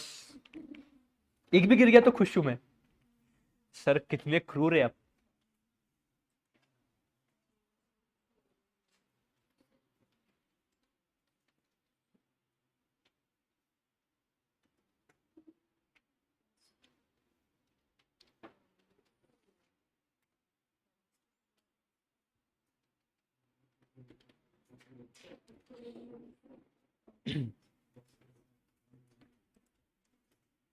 ऋषिकेश को डाउट है तेरे को?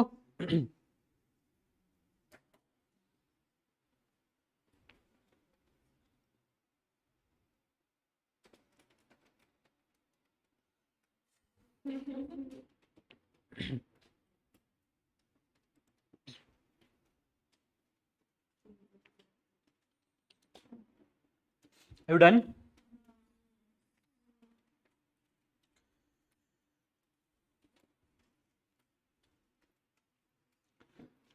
Are you done? Can I discuss? हो गया? Just wait for 1 more minute.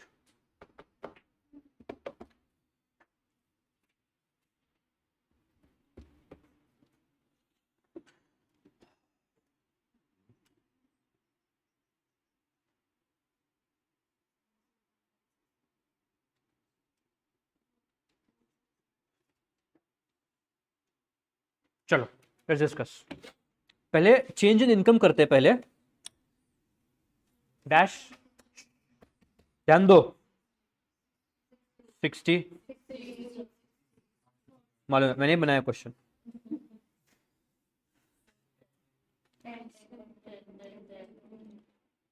-10 में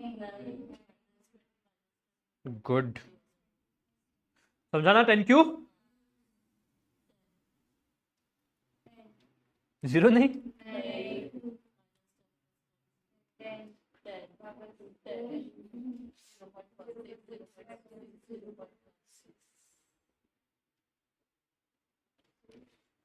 अगर तुम देखोगे हर एक के लिए तुम अगर चेंज इन सी निकालोगे और एमपीसी निकालोगे तो एमपीसी विल बी 0.8333. सॉरी इतना स्पीड कैसे? क्या? अरे लॉजिक रे.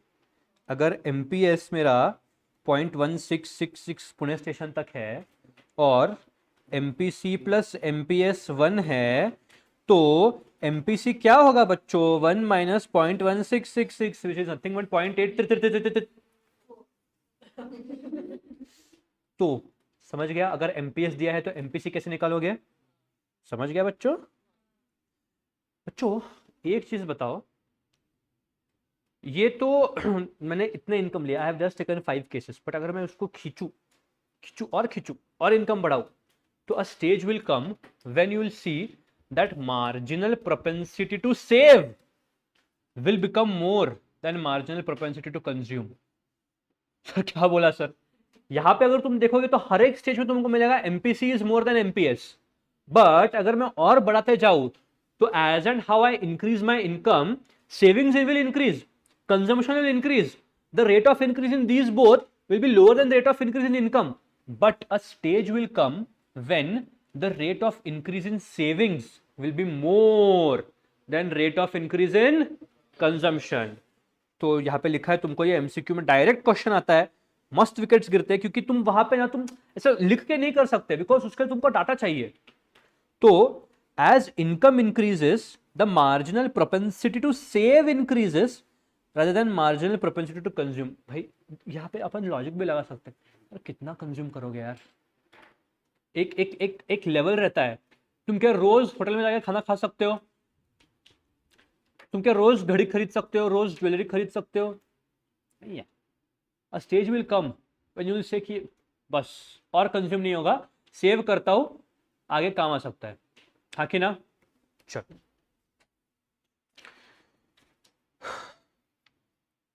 घुट पानी मारो. ये घुट पानी लो. डाउट है? किसने बोला सर मेरे को? है?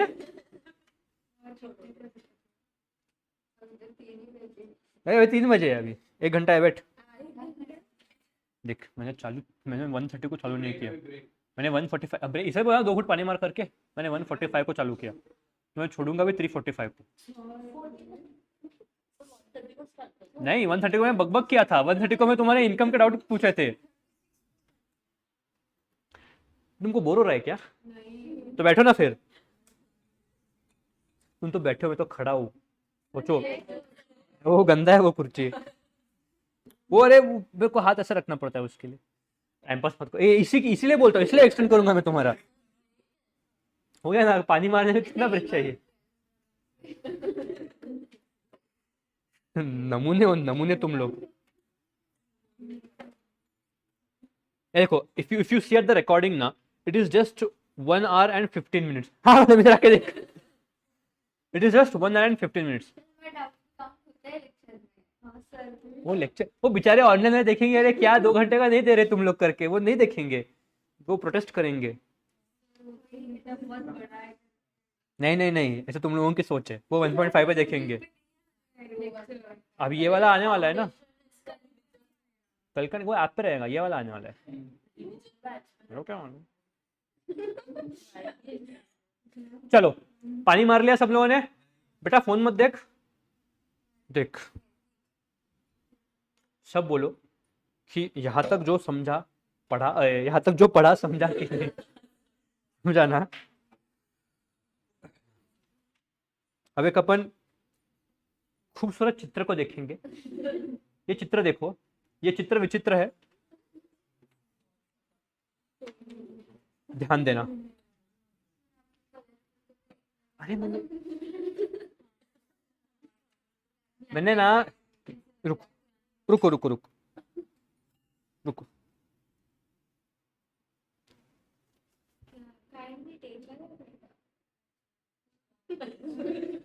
उन्होंने कॉल नहीं किया तो मैं कॉल नहीं उठाया था उन्होंने, तब तक उन्होंने प्रिंट निकाल लिया था, मैंने बोला ठीक है छोड़ो। चलो, थ्योरी ऑफ प्रोडक्शन में कलर प्रिंट होगा, डोंट वरी, क्योंकि थ्योरी ऑफ प्रोडक्शन में ना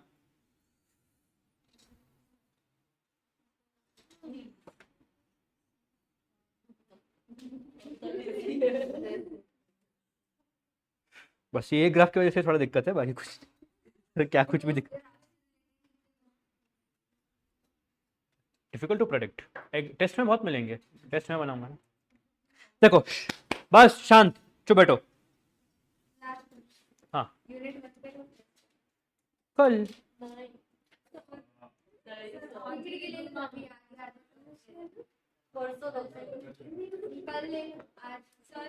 अरे वो तुमको यहाँ पे बैठ के नहीं देने का है।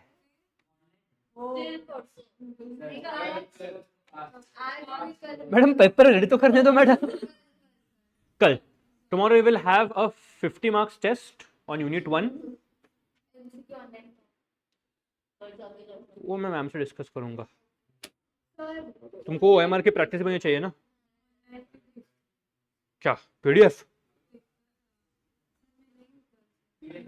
हाँ ठीक है, सिर्फ क्वेश्चन पेपर भेजूंगा, आंसर नहीं भेजूंगा तेरे को।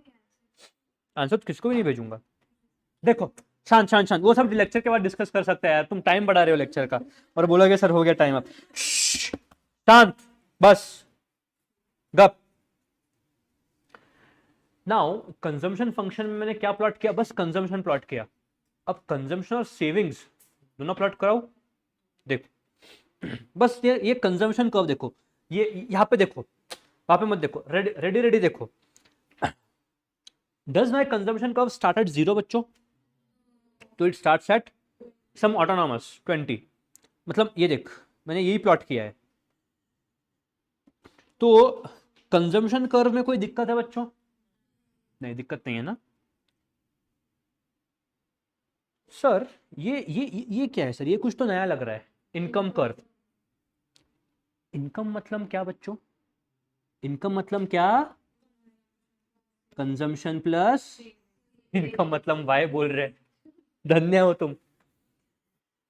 Income is your consumption and savings. I'm going to make a statement and let us see who can explain me that. Income curve will always and always be a 45-degree sloping curve. Income curve will always and always be a 45-degree sloping curve. हाँ क्या sir? क्यों? Why? Why? Why will income curve will always be a 45-degree sloping curve? Yes sir, do you want to try? Anyone wants to try? Take a random guess.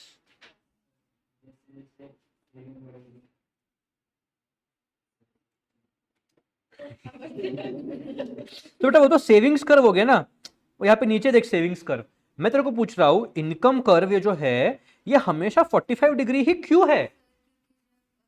Savings और income और जो consumption या savings है वो equal एक point पे आते हैं तो उधर है। ये तो पूरा 45 डिग्री ना मैडम। अगर मैं ना ये पॉइंट देख लूँ, ये पॉइंट देख लो और इतना भी देखूँ तो ये भी 45 डिग्री है, ये भी 45 डिग्री है, तो हर एक 45 डिग्री है ना। Give up. Income curve is equal to supply curve. Control Sanket, बच्चा है वो। बेटा कांस्टेंट इंक्रीज कहाँ पे हो रहा है? तो इंक्रीज होगा ही ना, बट 45 डिग्री है क्यों? कांस्टेंट नहीं है, देखना। Is it constant? इनकम तो कांस्टेंट बढ़ रहा है, बट मेरा बात है क्या ये कांस्टेंट है? ये भी छोड़ दे, यहाँ पे देख, ये कांस्टेंट है क्या? पहले 100 से बढ़ा, फिर 50, इज इट कांस्टेंट बच्चों?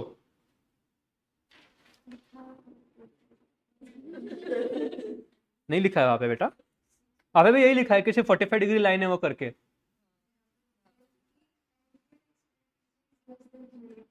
बताओ aggregate expenditure less than GDP, बताओ क्या है? सुनो जरा, उसको गोली मारो। सुनो इधर, लिसन अप। y, ये आवाज मत कर, y is equals to C plus S, yes और no? Let me plot a graph. अगर तुम देखोगे वो केन्या के चित्र में, y एक्सिस पे I have written consumption and savings, x axis पे I have written income. Yes, इतना एग्री होते हो तुम लोग? c plus S is on y axis. बेटा y एक्सिस पे भी इनकम ही है तेरा, y एक्सिस पे भी इनकम ही है। तो अगर ये 0 है, 100 है, 200 है, मेरे को सपोज 2-3 इनकम दी है, 0, 100, 200, यहाँ पे 100 है, यहाँ पे 200 है। अगर मैं इनकम और इनकम दोनों को कंसिडर करूँ तो यहाँ पे पॉइंट आ जाएगा, यहाँ पे पॉइंट आ जाएगा। तो कितना भी उसको देख ले, ये हमेशा ऐसे रहेगा, ठीक है वो समझ लो उतना। एंड ये हमेशा तेरा 45 डिग्रीज ही रहेगा, because your consumption and savings is only comprising of income. If I wanted to say hypothetically, assume करो कि ये जो कंजम्पशन कर्व है, ये कंजम्पशन कर्व और सेविंग्स कर्व का अगर मैं मेल कर दूं तो ये इनकम कर्व ही होगा बेटा, yes or no? That is why your consumption curve will always be at 45 degrees. Income curve will always be at 45 degrees. Understood? Consumption curve तो ठीक है, वो तो सिखाया तुमने, क्यों वो चालू थोड़ा ऊपर से होगा। मेरे को एक बात बताओ, सेविंग्स कर्व कहां से चालू होगा? It will start from negative Y axis. क्यों? 20 minus 20 is your dissaving. 20 तुम्हारा सेविंग्स था, तो माइनस 20 कितना होगा? डिस सेविंग होगा। सर डिस सेविंग कैसे? अरे वो तो ऑटोनोमस कंजम्पशन कर रहा था ना तू, तो तू कुछ सेव ही नहीं कर रहा है, उल्टा तो एक्स्ट्रा कंज्यूम कर रहा है, तो तेरा डिस सेविंग होगा। तो it will always start at negative, it will always start from Y axis. बच्चों if you look at this, यही फिगर्स लेके मैंने वो ग्राफ बनाया है। तुम्हारा इनकम 60 है but you are still consuming more. मैंने एक लाइन मारी थी क्या सर, कि you will face this savings as long as your consumption will be more than income.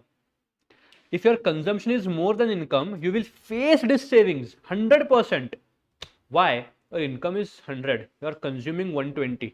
मतलब obviously you are consuming more ना बेटा, तो minus 20 will be your savings, मतलब this savings. Yes or no? तो अगर तुम देखोगे ना तो ग्रेजुअली होके ना ये सेविंग्स कर्व जाएगा, एंड जहां पे सेविंग्स कर्व इंटरसेक्ट करेगा एक्स एक्सिस को, एट दैट स्टेज बच्चों your savings will be zero. If your savings are zero, your income is exactly equal to consumption. क्यों? सेविंग जीरो है ना। If you see at this stage, your income of 120 is exactly equal to consumption and therefore savings are zero. अरे yes और no? तो can I say that when the savings curve intersects the x-axis, your income will be equal to consumption. It intersects x-axis at 120 ना, your income will be equal to consumption.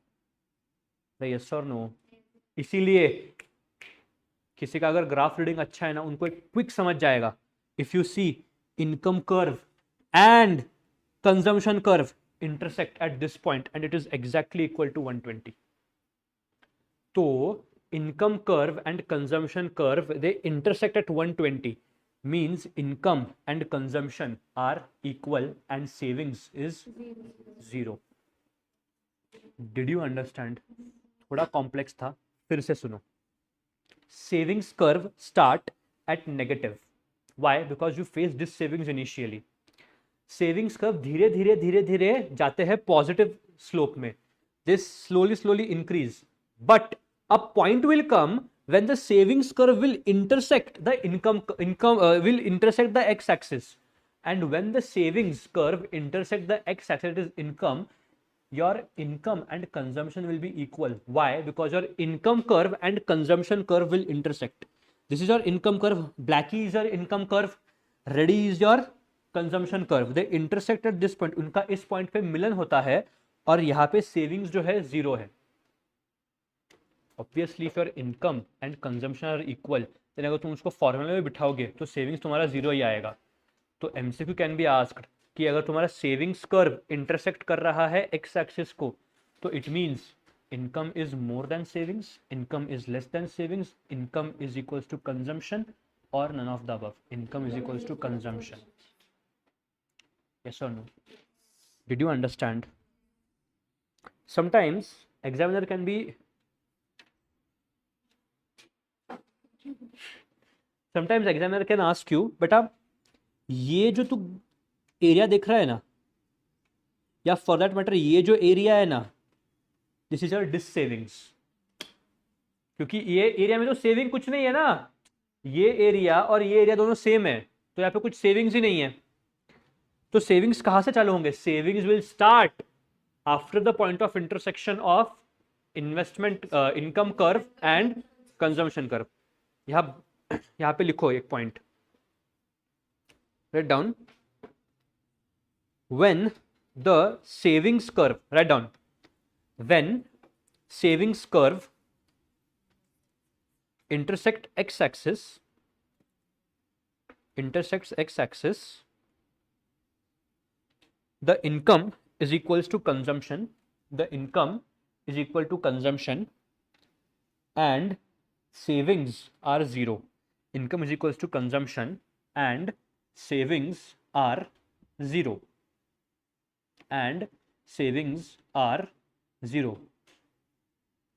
Next point, write down.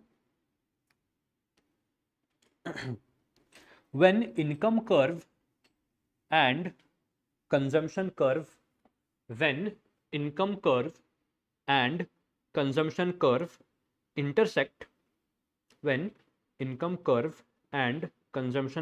intersect, savings will be equal to zero.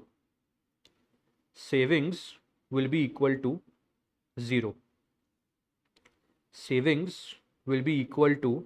zero. Next point, savings will be positive.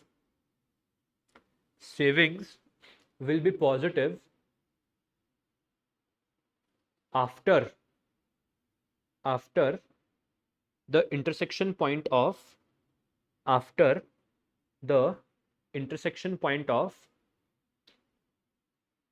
investment curve, income curve and consumption curve. Income curve and consumption curve.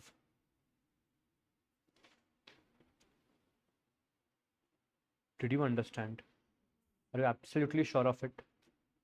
Sir exam में ये graph आएगा क्या?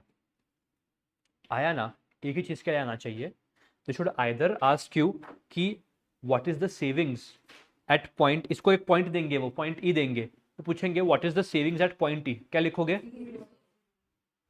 या वो पूछेंगे कि अगर ये रीजन हाईलाइट करके देंगे, ये they will give you highlighted region. मेरे को एक बात बता, ये जो हाईलाइटेड रीजन है इसमें कहीं भी सेविंग्स हो रहा है क्या? क्यों मैंने लिखा कि बेटा सेविंग्स तो इंटरसेक्शन पॉइंट के बाद होंगे ना, तो पूछेंगे कि ये एरिया में सेविंग्स कितने, तुम बोलोगे सेविंग्स है पागल, ये एरिया में डिस सेविंग्स है. तो सेविंग्स कहाँ से चालू होंगे? ये पॉइंट के बाद जो है ये सेविंग्स चालू होंगे, और यही मैं तुमको लिखा के दिया है. ठीक है, कळलं सगळ्यांना कळलं? सिर्फ ये जो हमने सीखा, this was just the introduction and basics. Sir ये बेसिक था. ग्राफ क्यों इतने हैं मैडम? वो है उतने, मैं क्या करूं मैडम? ए कुछ पांचट है ये, पांचट.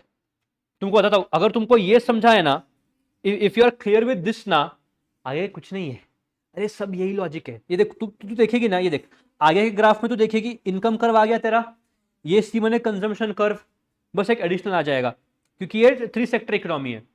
नहीं ये 3 सेक्टर नहीं, ये 2 सेक्टर है। हाँ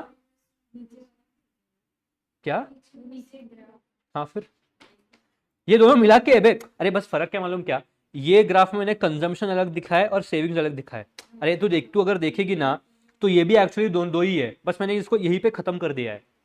डोंट वरी, समझाऊंगा, डोंट वरी, डरो मत, it is very manageable, easy नहीं बोलूंगा, इट इज मैनेजेबल। तुमको पढ़ना पड़ेगा, अब बस तुमको एक काम करना है, कल आने से पहले ना ये पढ़ के आ जाओ।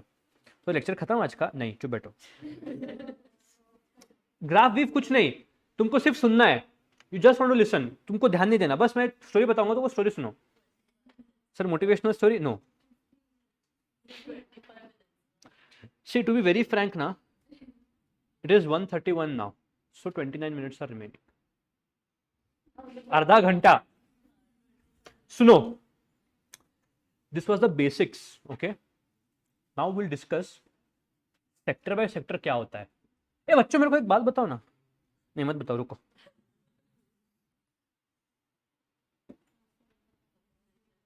नहीं मत बताओ, रुको। 2 सेक्टर इकोनॉमी, अभी वील स्टार्ट विद 2 सेक्टर, फिर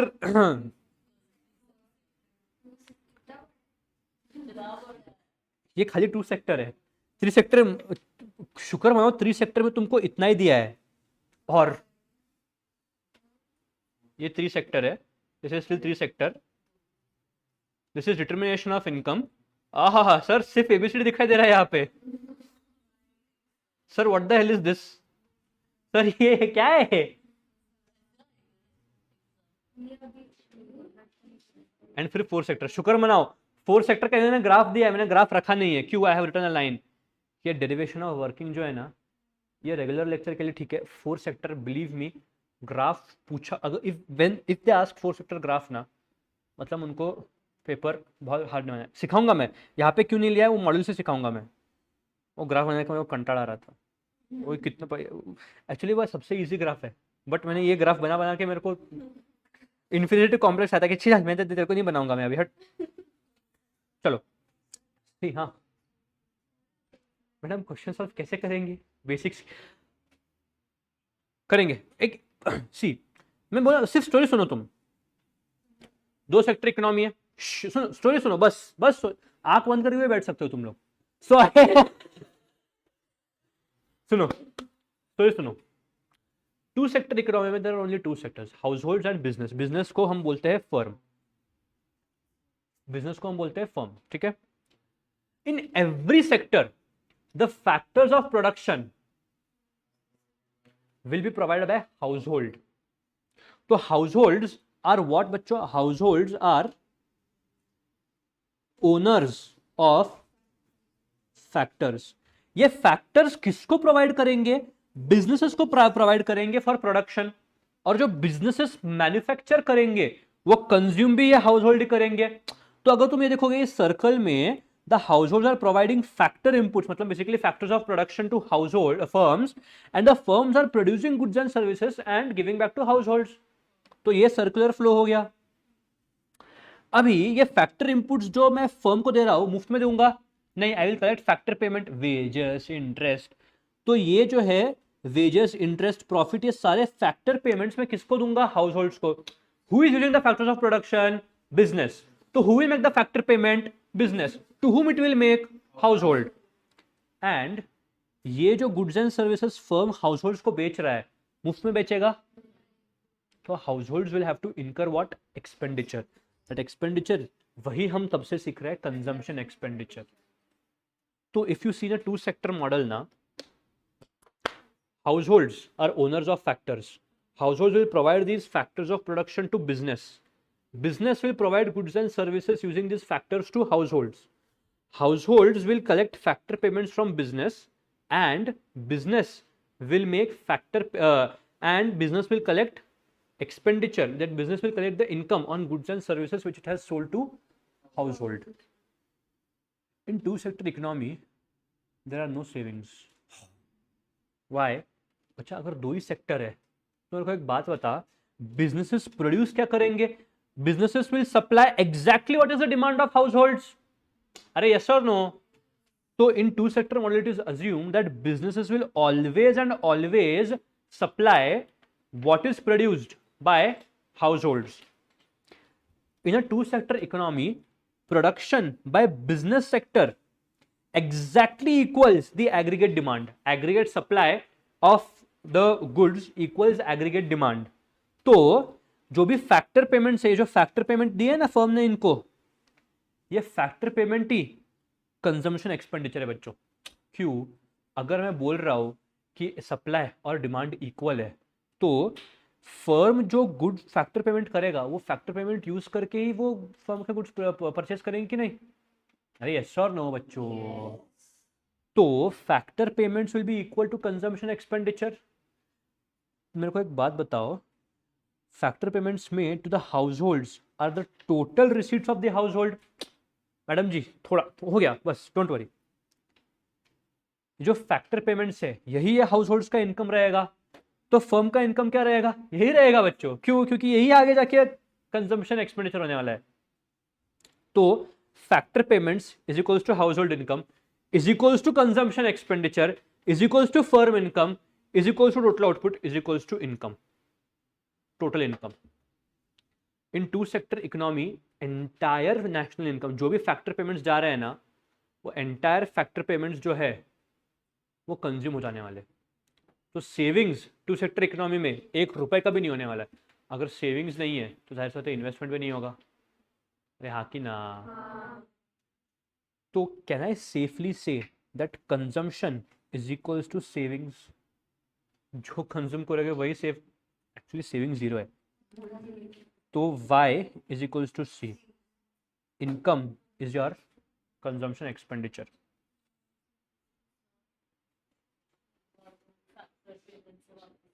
फिर से स्टोरी सुननी है तेरे को? सुन। हाउस होल्ड, सुन अभी मैं पूरा स्टोरी सुनाऊंगा। Households are factors of production. तेरे दोस्त गालियां देंगे तो मेरे को नहीं बोलने का। Households are factors of production, owners of factors, ठीक है। Households can they produce, उनके पास बाकी नहीं है, उनके पास एंटरप्रेन्योरियल स्किल नहीं है ना, और पैसा भी नहीं है उनके पास, कैपिटल भी ज़्यादा नहीं है। तो बेसिकली इनके पास ना बस 2 चीज़ ही है, लैंड है और ये खुद लेबर है। तो हाउस होल्ड्स जो है this are the owners of, अरे मजाक नहीं कर रहा हूँ, सच बोल रहा हूँ।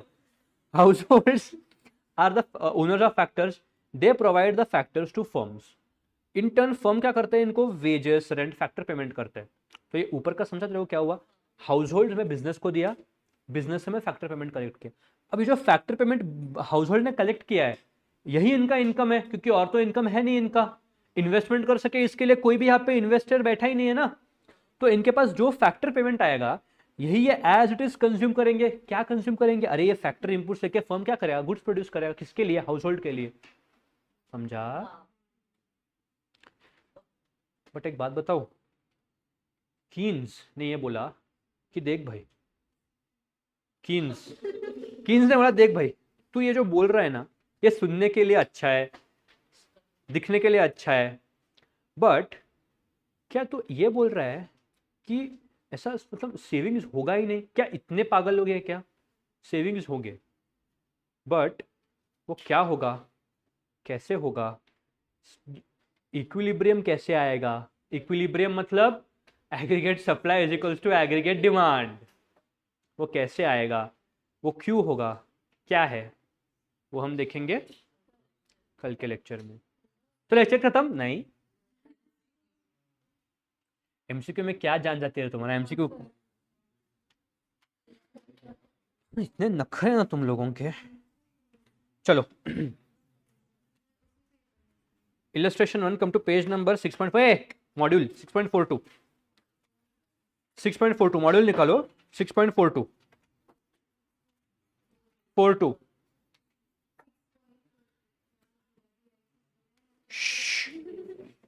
ए ध्यान दो। अच्छा तुम्हारे लिए अलग, हाँ इलस्ट्रेशन वाले ना यहाँ पे। What will be your average propensity to save? क्या पूछे है? एपीएस। एपीएस मतलब change in saving, change in income. Good. तो सी कंजम्पशन दिया है 200 का, इनकम दिया है 100 का, तो मतलब सेविंग्स कितने होने चाहिए? If your consumption is 200, income is 1000, how much will the savings? किसी का कुछ अलग आ रहा है? तो APS is 800 divide by 1000, that is 0.8। आगे सेविंग्स तुमको डायरेक्टली दिया है 450 डिवाइड बाय 1200 करो, आ जाएगा, not even discussing it.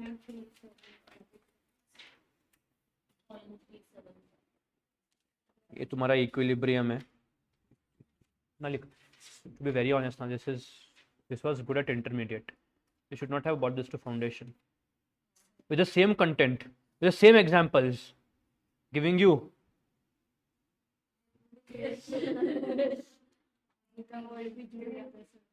great depression. Good. Calculate MPC and MPS from the following. Oh, beautiful. National income Y. National income is Y.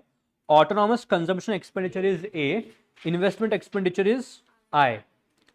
तो बच्चों हमको निकालना क्या है? पहले मार्जिनल प्रोपेंसिटी टू कंज्यूम, उसके लिए कंजम्पशन तो निकालो बेटा।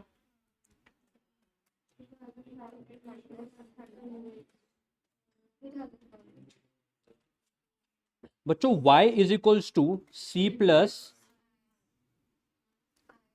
सर कैसे सर? ये तुमको सिखाया नहीं, मैं फॉर्मूले नहीं सिखाया, बट कहीं ना कहीं आई यूज द वर्ड कि I and S will be equal only in equilibrium. If you read the question na, the economy बच्चों is in equilibrium. It means लोग जितना सेव कर रहे हैं वो पूरा इन्वेस्ट कर रहे हैं। क्यों? क्योंकि उनको और रिक्वायरमेंट नहीं। इक्विलिब्रियम मतलब सब इक्वल है। तो एट इक्विलिब्रियम लिखा है ना, मैंने लिखा है ना, at equilibrium I is equals to S. नहीं लिखा तो कल के लेक्चर में आएगा वो। So better we pause this. Economy will be equilibrium, pause करते हैं अपन। ये बहुत सारे इलस्ट्रेशन उसके ऊपर ही। चलो कम टू एमसीक्यू डायरेक्टली। बच गए सर। है कचरा बहुत भरा है। See don't worry, it is easy, it is absolutely easy. And एक अश्योरेंस मैं तुमको देता हूं, तुम जो बोल रहे हो ना कि सर तुमको प्रोडक्शन पहले सीखना है, मार्केट सीखना है, ये सब सीखना है ना, ये सब सिखाने के बाद भी जो सिलेबस बचता है वो आराम से कवर होता है। इफ यू सी ना, ये मैंने टाइमर बनाया, ये मैंने प्लानर बनाया है। ये प्लानर के हिसाब से ना तुम मोकड़ा हो जाएंगे बाय 21 अप्रैल। बट ये डिपेंड होगा कि तुम कितने रिस्पॉन्सिव हो। इसे ऑनलाइन नहीं आने का, क्लास में आके बैठने का। हो जाएगा, सो डोंट वरी। कल मैडम पूछ रहे थे ना इकोनॉमिक्स में पास हो जाएंगे क्या? अच्छे मार्क्स आएंगे तेरे को इकोनॉमिक्स में, डोंट वरी। इक्विलिब्रियम पे छोड़ो, इक्विलिब्रियम पे छोड़ो, पढ़ो बच्चों। According to Keynes, consumption expenditure is determined by level of interest, government tax, disposable income, autonomous investment. D नहीं होगा, डी नहीं होगा सर, चुप बैठो आप। The good, the MPC can be defined as change in spending due to change in income, change in income which is saved after consumption, हट, part of income which is spend on consumption, अरे वो तो consumption बोलते हैं पागल उसको, part of income which is not saved, change in spending due to change in income, sorry. If consumption function is expressed as C is equals to A plus BB, then B represents MPC. बच्चों मैंने अगर यहाँ पे ये दे दिया कि 1 minus MPS, तो भी आंसर यही रहेगा।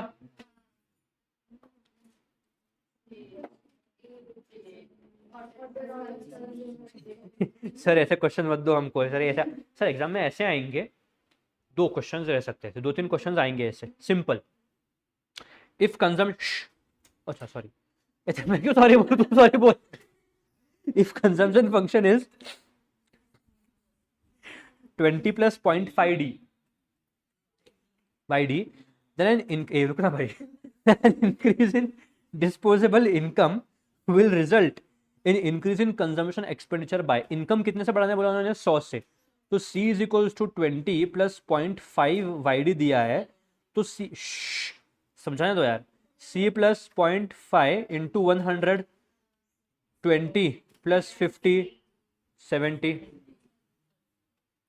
इफ ऑटोनॉमस कंजम्पशन इक्वल्स 2000, मतलब ए 2000 है and MPC equals 0.8 and income equals 10,000, तो the total, beautiful, total consumption, sorry, total excite हो जाता मैं, total consumption will be equal to, sir 10,000 into 8,000, option A, मार खाओगे, टोटल पूछा है तो 10,000 होगा। खुशी हुई। Aggregate demand function cross, wait, closed economy, हाँ अभी सिखाया तुमको जस्ट, क्लोज्ड इकोनॉमी मतलब टू सेक्टर, हाँ, in two sector economy aggregate demand is the sum of consumption expenditure, no wait I have not taught, wait shh, not taught, रुक जाओ,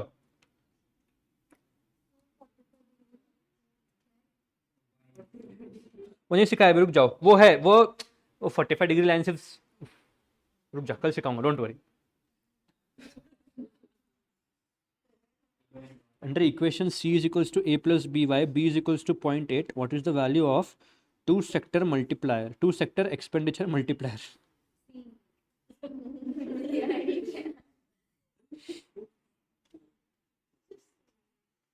to sector expenditure multiplier भी नहीं सिखाया तुमको।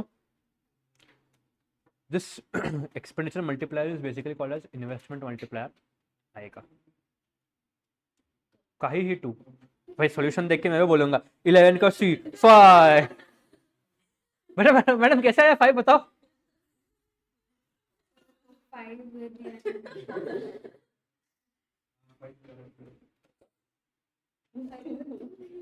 जो मैं तुमको एमसीक्यू शीट दिया उसमें आ जाओ। नहीं क्या नहीं, ऑप्शन नहीं है तुम्हारे पास। 1 2 3 हो गया 4। बच्चों GK question, inflation occurs whenever aggregate demand rises, the price of any given commodity rises, the average price of most goods rises, the tax rate is lower than government spending rate. A, aggregate demand जब बढ़ता है तब inflation होता है। Inflation माने क्या बच्चों? Price बढ़ते हैं। तुम बोल रहे हो कि अगर एग्रीगेट डिमांड बढ़ रहा है तो प्राइस बढ़ते हैं, होता है ऐसा? एग्रीगेट डिमांड बढ़ रहा है, इन्फ्लेशन में प्राइस बढ़ रहा है, तो एग्रीगेट डिमांड बढ़ रहा है इसलिए प्राइस बढ़ रहा है क्या? डी तो घटिया है। अब फर्क है बी और सी। सर बी और सी में कुछ डिफरेंस नहीं दिख रहा sir, rises. See, economics is subject to exceptions, so inflation में प्राइस तुम बोल रहे हो कि बढ़ता है, बट सारे गुड्स का नहीं बढ़ता बच्चों, most of the goods average basis पे बढ़ता है, but there are some exceptions to it कि इन्फ्लेशन अगर हिट हुआ है तो उन वो गुड्स के प्राइसेस को उतना हिट नहीं आता है। तो ऑप्शन बी अगर तुम क्लिक कर रहे हो तो it is not 100% correct, option C is 100% correct. अगर ऑप्शन के बदले कुछ भी आंडू पंडू दिया रहता तो ऑप्शन बी क्लिक करता, but more reliable is option C. Expenditure multiplier नहीं है, सिखाऊंगा। Component of national income personally नहीं सिखाया, मल्टीप्लायर इफेक्ट नहीं सिखाया। Simple Keynesian model consumption is a function of,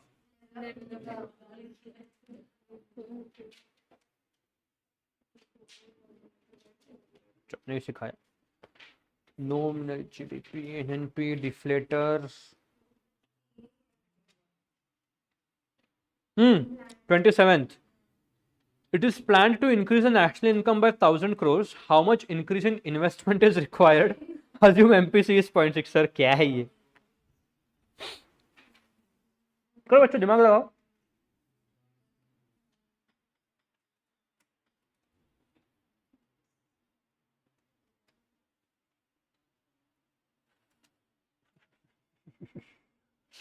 sir 1000 into 0.6 600 option में सर नोटा कर दे।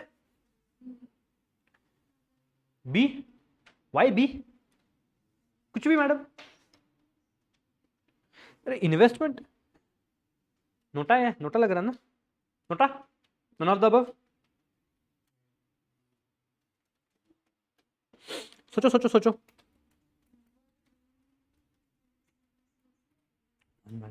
क्या फॉर्मूला बता रही है मैडम तू? अरे टेंशन मत ले यार, राइट, मजाक कर रहा हूँ, डोंट वरी, उसका मोटिवेशन कम हो जाएगा नहीं तो। देखो बच्चों,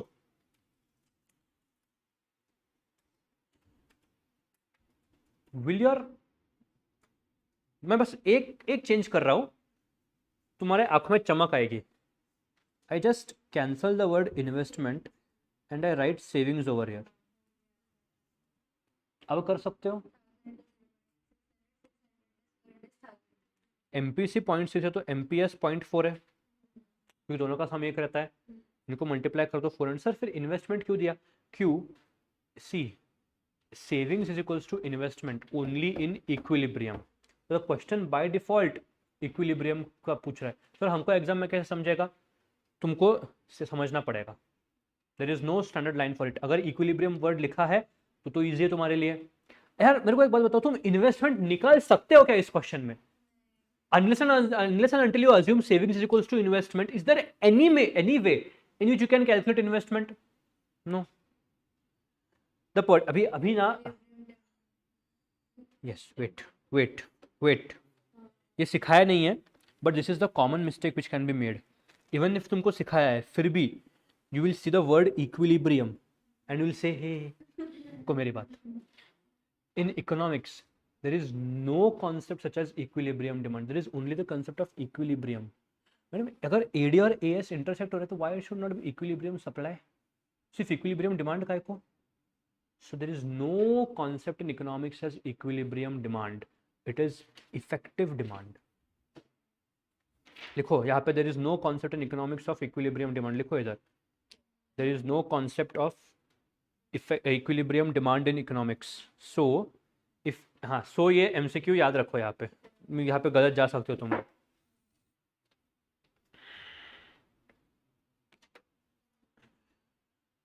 हो गया?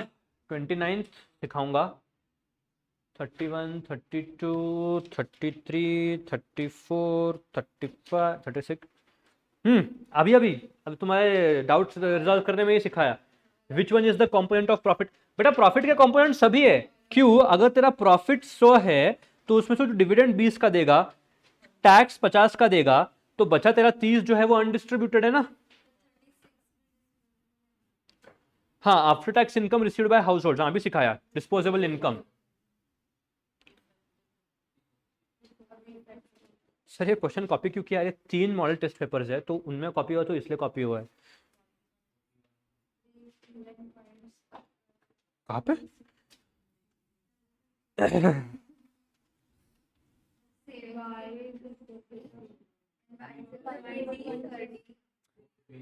बच्चों 2 सेक्टर मॉडल में तुमको अभी एक मैंने बताया कि 2 सेक्टर मॉडल में जितना कंजम्पशन होता है उतना ही इनकम होता है, वहाँ पे सेविंग्स कुछ नहीं होता, वहाँ पे सेविंग्स कुछ नहीं होता। कहाँ पे? 2 सेक्टर मॉडल में सेविंग्स कुछ नहीं होते। तो ब्रेक इवन पॉइंट जब मैं बात कर रहा हूँ तो ब्रेक इवन पॉइंट में y is equals to C, y is equals to consumption expenditure, this is good, this is okay. But when I say y is equals to C, it means I am implicitly saying s is equals to 0। Sir कैसे? y is equals to C plus s। अगर y is equals to C तो can I write y is equals to y plus s, y cancel, तो 0 is equals to s। तो इसलिए इसका option होगा both B and सी। समझा? Other things we discuss tomorrow.